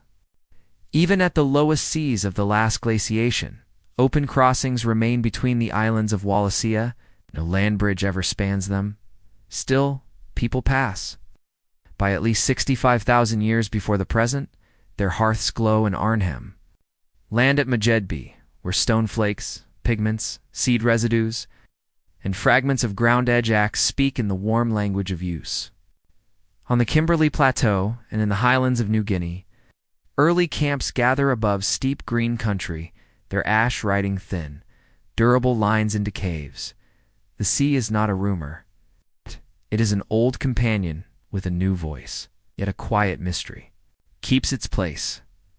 Are these voyages planned with eyes on a farther shore, or the cumulative wisdom of many short crossings that learn the long one by accident's arithmetic? The boats are gone, the ropes return to soil. Only presence remains. Patient as tide, the land meets them with strangeness that becomes ordinary. Marsupials abound, kangaroos that lean like question marks before they flow into motion. Wallabies assembled from shadow and dawn. Wombats whose burrows hold cool logic. Possums reading night leaf by leaf. Deeper inland, the memory of giants hangs in river bends and salt lakes. Diprotodon, a browser as heavy as a small truck. Procoptodon, short-faced and tall. Thylacoleo, a carnivore whose jaws write geometry in bone. Genuinus, a thunderbird whose eggs, large and pale, once lay in sand the color of old ash. The record marks their fading roughly between 50 and 45 millennia ago. Vanishing that hums with debate climate's dryness, tightening its hand, fires changing country's pattern. Human hunger to steady to ignore, or all of these? Braided so that no single strand bears the whole weight. The earth does not isolate causes, records endings and leaves reasons breathing. Along tropical coasts and estuaries, abundance concentrates. Shellfish lie like small moons under the lip of tide pools, trevally and mullet push bait into shallows. Mud crabs test the patience of hands. Stingrays lift from sand-like thoughts that change their minds. Middens gather piles of shells, bone splinters, fish spines as delicate as frost each layer, a meal that becomes topography. Farther south and east, seagrass meadows and surf. Beaches swap voices with the seasons, and people swap methods with them. Fish weirs where stone and tide conspire. Spears that pin water to its shape, nets that turn holes into food. In river gorges, freshwater turtle and eel turn quiet into protein. In floodplains, magpie geese trace the wet season with their own black script. Inland, the rhythm alters to match heat and space. Spinifex plains glitter with silica. Dunes move in slow animals of red. Waterholes punctuate maps like vows. Survival becomes a grammar of soaks, springs, rock cisterns, and ephemeral flows. The sky's page must be read for when it intends to. Right rain, seeds of native grasses, pods of acacia, bulbs and tubers, honey from paperbark hives, grubs from galleries and root scalaries distributed lightly across a wide sentence of land. Fire answers as a tool, coaxed in cool seasons into long, thin fronts that speak the language of patch and mosaic. New growth answers with sweet grass for kangaroo, clearer lines for walking, edges that pull the small animals which feed the larger ones which feed the camp. Yet the timing sits with care. A hot wind can turn helpful flame into a map rewritten too quickly, and the difference is measured in the width of a season, the dampness of a morning, the patience of a watcher. A lesser-known detail rests in glue that shines in lamplight. Resins from spinifex and grass trees are parched, pounded, and warmed into dark adhesives, whose strength grows when ochre dust tempers their stick. On a spear thrower, or the foot of a spear, this pitch remembers heat and holds through rain, a chemistry carried in baskets rather than books. Groundage axes, their faces smoothed by hours at Creekstone, bite heartwood for shelters and canoes. The polish is more than beauty, it is physics, closing pores, so the edge resists bruising and rot. Some of the earliest such axes gleam from layers as old as 49 millennia. Their work is wood and water, their fact a quiet reproof to any neat timeline of innovation. Rock shelters turn to galleries where ochre travels farther than feet. Hands bloom on sandstone and negative. Animals appear with ribs and tendons mapped, in lines that feel like knowledge made visible. Boats and figures with headdresses arrive in later layers, each style a tide on the same wall. In darkness, beeswax binds pigment where seepage forbids paint to hold. In light, a hunter's profile is shaved into charcoal, so thin it seems like breath paused on stone. The images do not anchor survival, but they move within it marks that say, "We are here." And here again, even when water levels shift and rivers learn new names inside the same bed, irony keeps counting softly. The desert that seems empty holds the densest knowledge. A cartography of shade and soak that can be spoken as a walk and remembered as a song. The sea that looks endless yields certainty in seasons, moon by moon, wind by wind, if the hand knows how to look at the color of a shoal, the set of a rip, the skitter of turns. And the continent that will later be called isolated becomes, in this time of low seas, not isolated, all its edges braided to New Guinea, its people walking from mangrove to moss forest without crossing anything that felt like an international line. Mystery persists, where beginnings touch tools. The first bark, canoes, and dugouts leave hardly any trace in the deep past. We infer their presence from the fact of arrival and the geography that demanded them. Did early travelers ride bundles of bamboo and sago, or hollow trunks or rafts? Stitched from mangrove root, the forms discovered and rediscussed in 1,000 literal experiments? The sea keeps its secrets. Salvage is its habit, not archiving. Even so, the logic of crossing survives in practice. Launch at dawn before the trade wind builds. Keep the high island to windward so lee gives calm. Carry fire in a shell with damp fiber so the next shore is not a cold beginning. On Tasmania, when sea rises and a strait widens between about 14 and 8 millennia ago, the South becomes an island in truth, its people carrying embers of mainland ties in memory rather than rope. The North keeps its bridge to New Guinea for longer, then the shelves drown there too. Sahul turns to 3. None of this feels sudden within a life, yet in a few hundred generations the old paths are gone. The irony rests as a smile with no malice. Crossings hard-won by attention are unmade by water, obedient to ice, a hemisphere away. At evening, line of footprints prints the firm skin of a tidal flat human dog crab, the wave riding its own. Broad palimpsest through them. A child shakes a shell and listens to sand answer inside like rain wanting to be remembered. Smoke rises from a low fire, thin and blue, a taste of mangrove leaf and fish oil clasping the air. In the inland night, the Milky Way leans so bright that shadows form from starlight, and a traveler moves between dune and gibber plain by a map in his head that includes the shape of silence in different winds. Here, on islands of plenty, survival does not sharpen into drama, it widens into practice. Coasts give, interiors teach, rivers explain, deserts test, reefs multiply choices, and the sky says when to move. The facts that can be written down are few and sufficient. Early camps, old axes, long middens, vanished giants. The rest continues. In the present tense of placid continent, learning new walkers. And walkers learning a continent that answers without haste and expects the same. Across the long thaw of the last glaciation, waters climb in patience. Ice sheets sag and break, melt rivers roar. Coastlines retreat step by step until familiar land shrinks and new seas occupy the emptiness. Bands who once walked wide plains of mammoth and reindeer see their maps dissolve. Marshes spreading where dry paths had been, estuaries swelling where rivers met air. Yet what could have been disaster becomes opportunity. Instead of resisting water, they turn to it. Curls. Into boats, dugouts, or coaxed from trunks, skins stretched over frames light enough to lift. Oars and poles push rafts across quiet rivers. Sails of hide catch the simplest wind. Irony lies quiet on the shore. To move farther, people trust less two legs, more to what floats. Another irony shines in scale. A vessel built in days can change journeys for generations. A third rests in permanence. Wood and skin vanish in centuries, yet the middens left behind heaps of shells, fish bones, charred posts preserve the memory of craft that itself has long since rotted. Science sees hints, more than hulls. Waterlogged sites, yield paddles, like those at Pes in the Netherlands.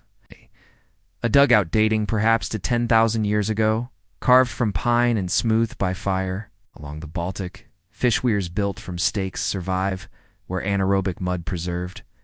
Them, whole fences that steered shoals into capture. At Kuahusiuko in China, planks suggest early boats by 8,000 years ago. These are firm traces, yet most vanished canoes decayed, rafts unmoored, hide vessels reduced to stain. The fact remains. Seafaring is older than its surviving boats. And migration across open straits proves it. Mystery persists in silence. What form did the first crossing craft take in Wallacea, where no land bridge ever closed, where they lashed? Logs, bamboo rafts, hollowed trunks, or bundles of reeds sealed with resin. Did voyagers leave by design, or drift and learn the routes by return of the few who survived? The record has no wrecks, no anchors, only the result, human footprints. On distant shores tens of millennia ago, as farther than any raft today could drift unpiloted. Construction is steady, as with all Stone Age work. Fire softens the heart of a trunk. Stone adds his chip and scrape. Water carries away char until a hollow deepens. Cordage from bast or sinew binds ribs to frames, hides sewn with bone needles stretched wet, shrinking into tautness as they dry. Resin seals seams, charcoal stiffens glue. Nets of willow and reed are folded carefully, weighted with bone and stone. The boat is not decoration, nor is it monument. It is a tool that waits for water. A lesser-known detail lingers in ballast. Stones placed at the base of a dugout steady it against roll. Some are chosen for shape, flat and broad, and remain years later on shorelines where the boat itself is gone. In a store in mud, traces of pole holes remain, ghost circles marking where fish fences once stood. These faint signs outlast wood, serving as quiet testimony to structures made to meet the tide. Irony moves again. Water, feared for drowning, becomes the fastest way home. Wood, softer than stone, carries weight better than any tool of flint. And the most perishable technologies cord, hide, prove the most transformative, though their evidence is. Least travel by water changes diet too. Fish, shellfish, seabirds, seals in colder coasts, plants of marsh and bank these foods, steady life where herds no longer pass. Salt rises on skin, oil shines on lips, smoke tastes of estuary reeds. Middens mound white against dark soil, thousands of meals marking where camps returned year after year. Mystery hums beneath rhythm. Did those who crossed open straits hold maps and memory chains of stars, shapes of clouds, curves of currents, or did each voyage lean more on chance than plan? The seas keep their secrets, though the fact of presence on distant islands tells of intention, or at least persistence, too consistent for accident alone, even at night. Water does not still. Dugouts rest drawn high on sand, their charred interiors, smelling faintly of resin, Nets hang in smoke, their knots shrinking in the heat. Children play with shells as if they were toys, their edges worn smooth by tide. A hearth burns near the shore, sparks rising to meet stars mirrored on a tide that creeps forward, erasing footprints one by one. Here survival shifts again. It's not only from what land yields, but from the passage over water, from trust in materials that float, from reading wind, current, and bird. It is another way of living in the Stone Age, a life not bound by coastlines, but drawn along them. Following rivers to their mouths, mouths to bays, bays to straits, straits to the larger ocean. The boats vanish, the paddles rot, but the routes they open remain threads across water, still visible in where the people are. The last great animals of Ice Age plains fade slowly, their presence thinning until only fragments remain ivory. Buried deep, dung, hardened in caves, footprints pressed into mud that has long turned to stone. Mammoth herds, once moving like weather across tundra, shrank to remnant groups before vanishing from continents, their final survivors lingering. On Wrangel Island, far into the Holocene, woolly rhinoceros, steppe bison, giant deer with antlers as wide as tree siege disappears in turn. The megafauna retreat, and the quiet spreads. Irony rests in their absence. Hunters who once relied on giants find smaller prey more reliable. Another irony holds in memory. Bones of creatures larger than life remain common, yet stories of how they fell are gone. A third lingers in evidence. Extinction is permanent, yet debate about its causes continues, as if explanation could soften the silence. Science gathers the facts where it can. Radiocarbon dates map decline, mammoths surviving on isolated islands, until just 4,000 years ago. Giant deer vanishing as forests thickened in Europe. Saber-toothed cats gone earlier, their niches narrowing. Stable isotope studies trace shifts in climate, showing drying steppes and shrinking pastures. Burned bones and cut marks speak of hunting, at least sometimes decisive. Climate and humans both carry weight, but not always evenly across species or places. The certainty is extinction. The balance of cause remains unsettled. Mystery stays. With the details, did overhunting tip fragile populations already stressed by changing vegetation? Did fire alter landscapes enough to starve grazing herds? Or did diseases traveling unseen with people play a part? Each hypothesis carries fragments.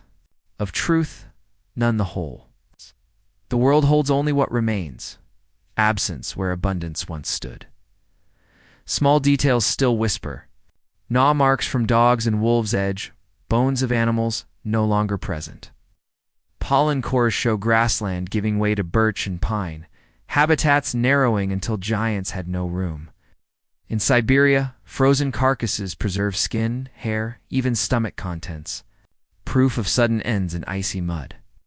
These fragments do not answer questions. They sharpen them. Irony continues to echo. The extinction of giants makes survival easier in some ways. Smaller animals breed faster, offering steadier food. Yet the same loss also removes immense resources of hide, bone, and fat that once supported whole camps. And the animals most vividly. Painted on cave walls are often those that vanish soon after, as if art remembered what reality forgot. By the hearth, diets shift with little ceremony. Smaller game fills pots, fish bones accumulate, nuts and seeds are stored. Clothing relies more on deer hide than mammoth skin.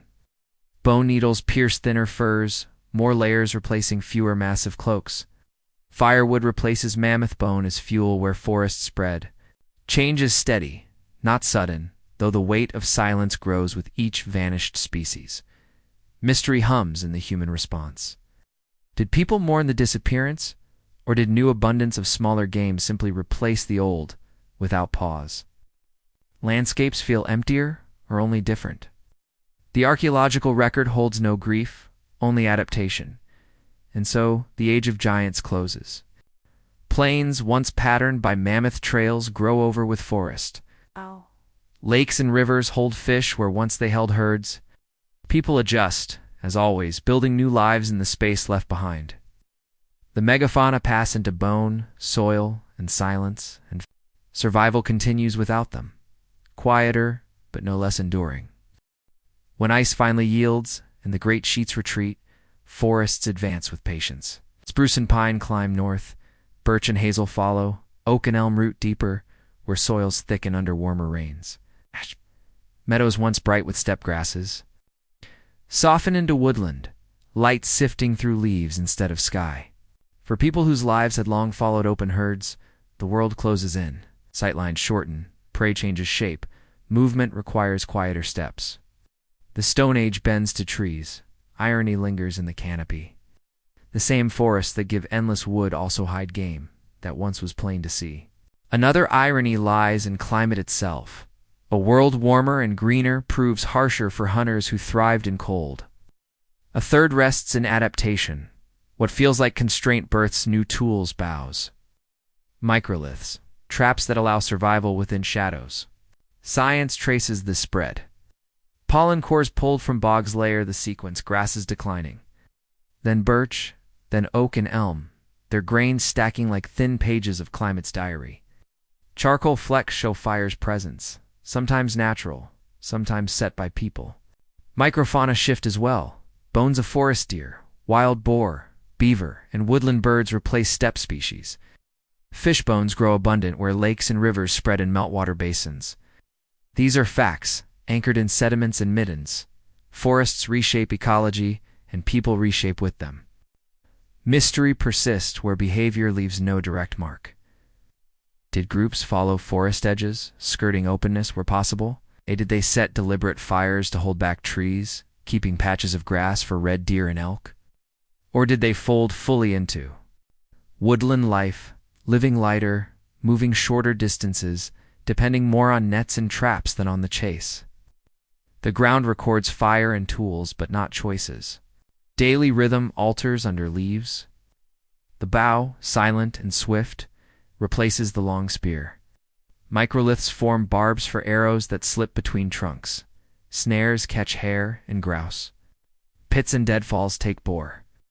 River weirs yield fish that can be dried and stored. The camp grows smaller, more hidden, smoke threading through branches rather than streaming across plain. A lesser-known detail rests in beaver bones. Nod to tell of traps and butchery. Their pelts, thick and water-resistant, make cloaks suited for damp woodlands.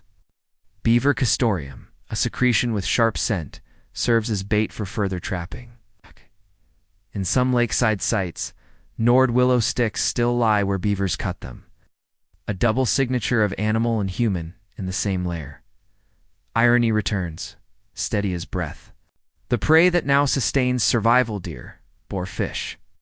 Harar smaller and more elusive than mammoth or bison, yet they feed groups more reliably. The dense forest that blocks the horizon offers shelter and resources of its own.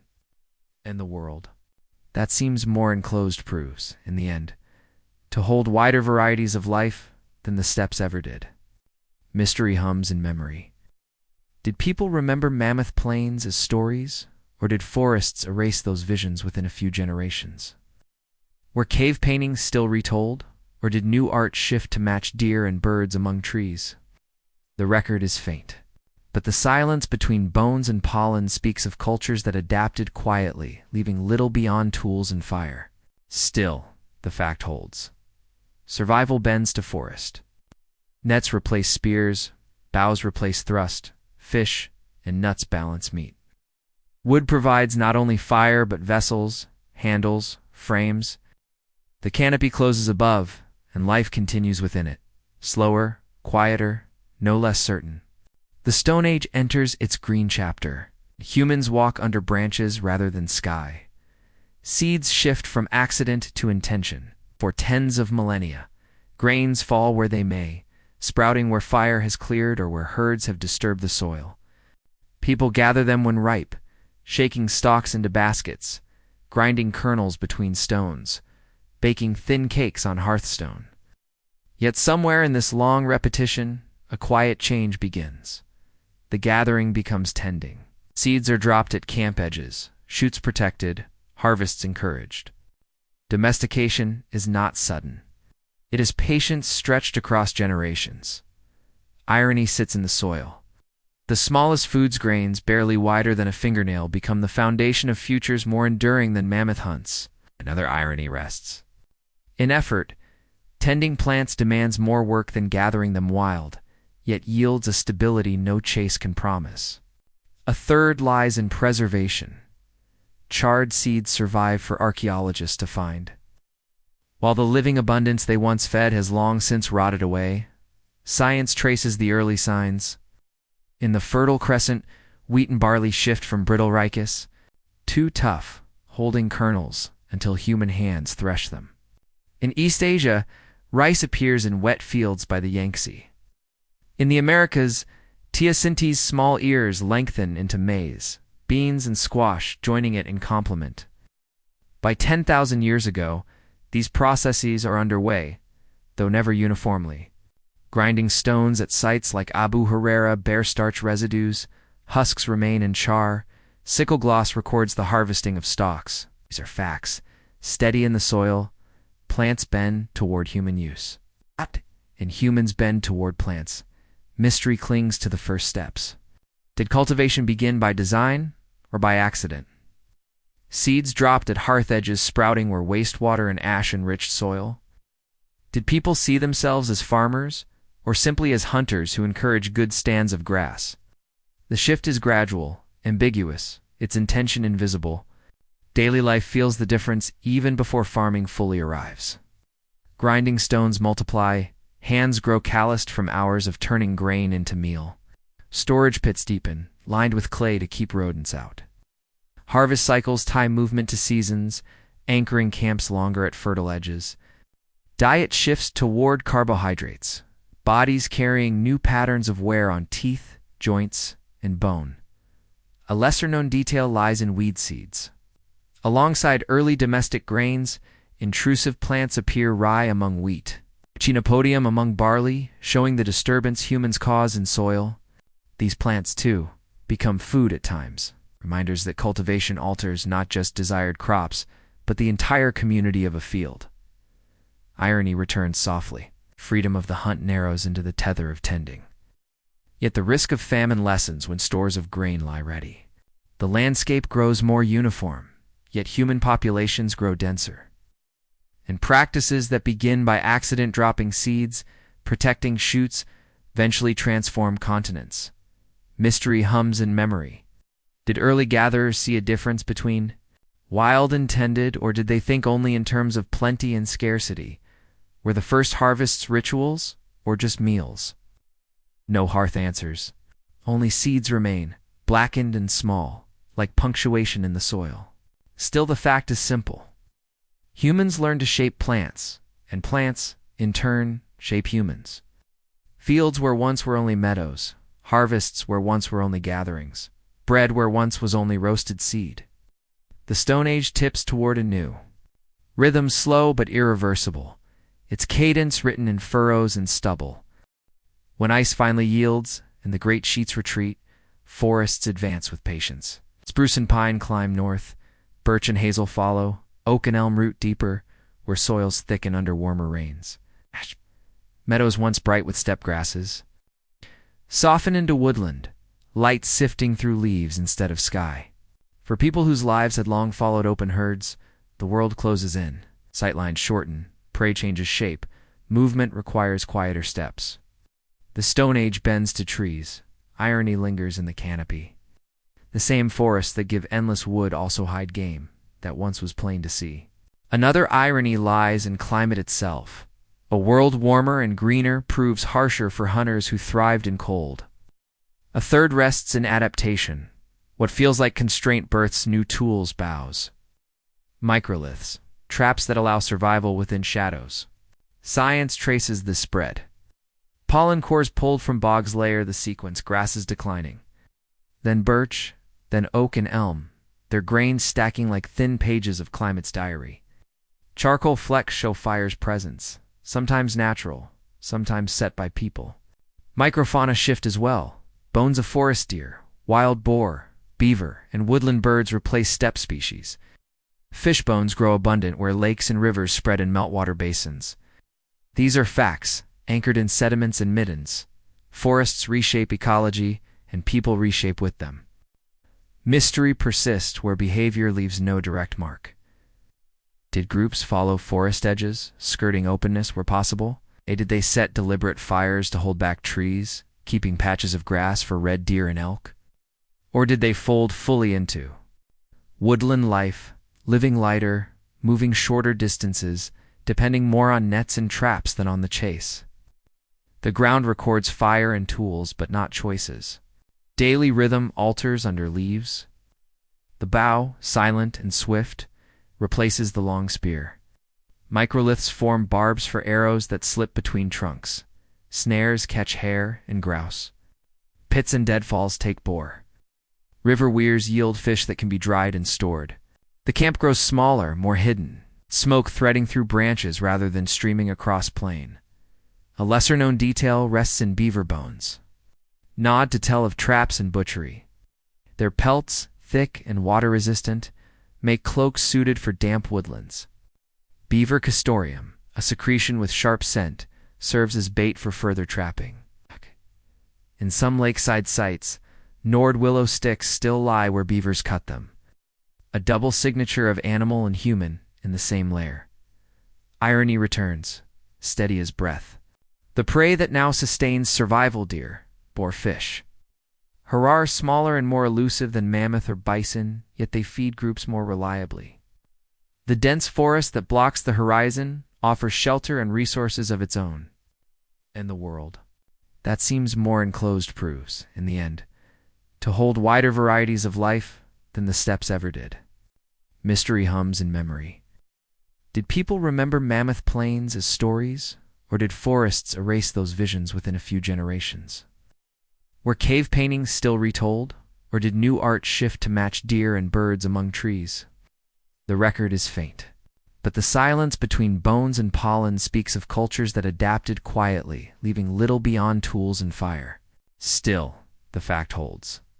Survival bends to forest. Nets replace spears, boughs replace thrust, fish and nuts balance meat. Wood provides not only fire but vessels, handles, frames.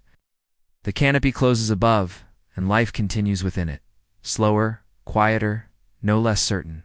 The Stone Age enters its green chapter. Humans walk under branches rather than sky. Seeds shift from accident to intention. For tens of millennia, grains fall where they may, sprouting where fire has cleared or where herds have disturbed the soil. People gather them when ripe, shaking stalks into baskets, grinding kernels between stones, baking thin cakes on hearthstone. Yet somewhere in this long repetition, a quiet change begins. The gathering becomes tending. Seeds are dropped at camp edges, shoots protected, harvests encouraged. Domestication is not sudden. It is patience stretched across generations. Irony sits in the soil. The smallest foods grains, barely wider than a fingernail, become the foundation of futures more enduring than mammoth hunts. Another irony rests. In effort, tending plants demands more work than gathering them wild, yet yields a stability no chase can promise. A third lies in preservation. Charred seeds survive for archaeologists to find. While the living abundance they once fed has long since rotted away, science traces the early signs. In the Fertile Crescent, wheat and barley shift from brittle ricus, too tough, holding kernels until human hands thresh them. In East Asia, rice appears in wet fields by the Yangtze. In the Americas, teosinte small ears lengthen into maize, beans and squash joining it in complement. By 10,000 years ago, these processes are underway, though never uniformly. Grinding stones at sites like Abu Huraira bear starch residues, husks remain in char, sickle gloss records the harvesting of stalks. These are facts, steady in the soil. Plants bend toward human use. And humans bend toward plants. Mystery clings to the first steps. Did cultivation begin by design or by accident?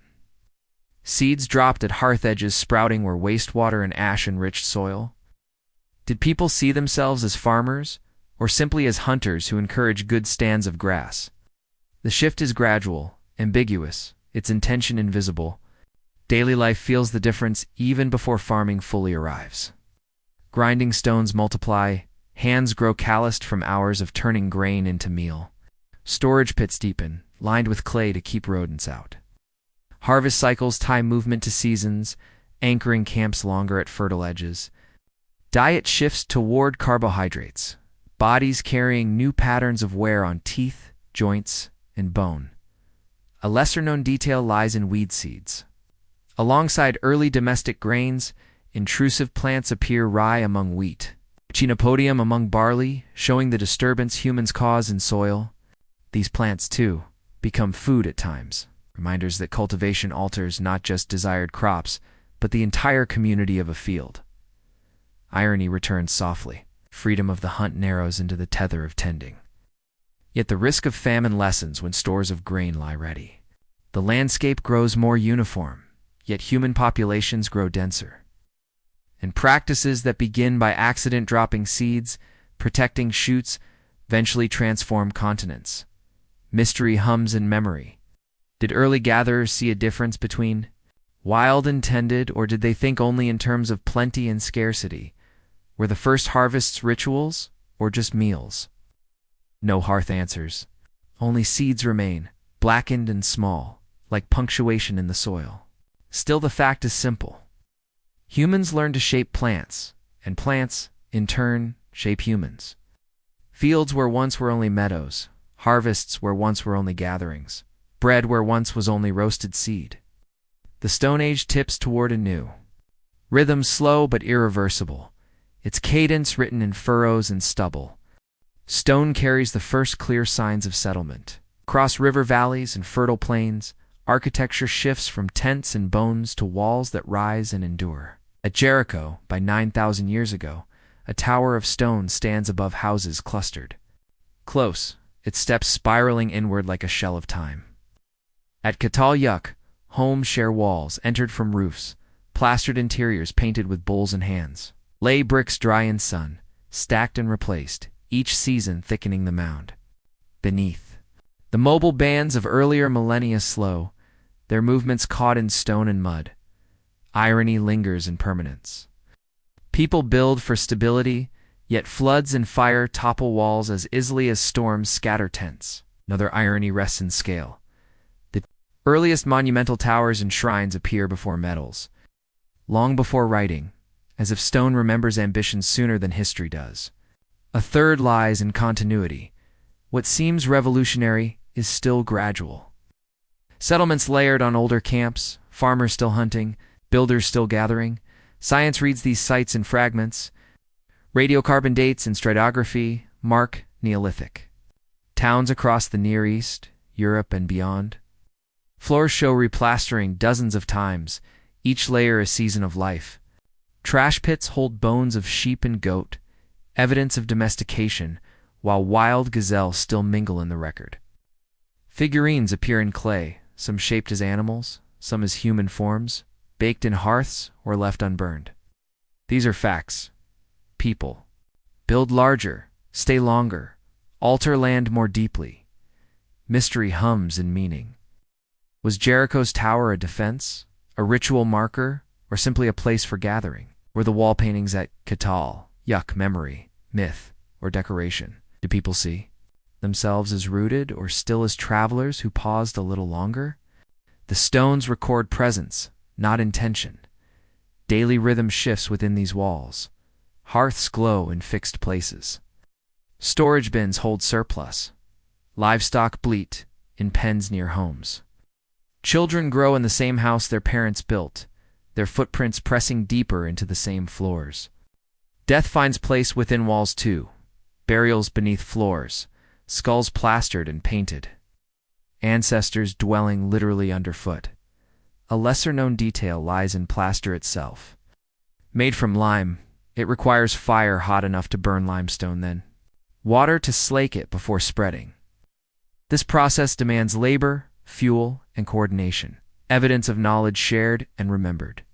Each replastered floor glows white for a time, catching light before darkening with use. Irony persists. The shelters built to protect from nature require constant repair against that same nature.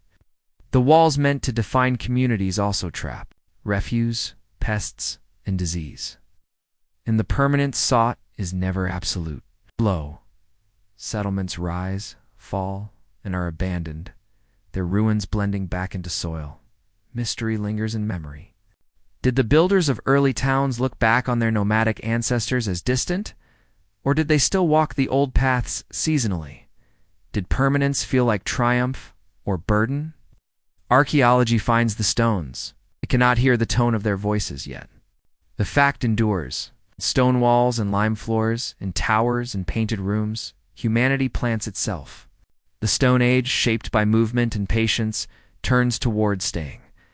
And survival finds a new rhythm in walls that do not move.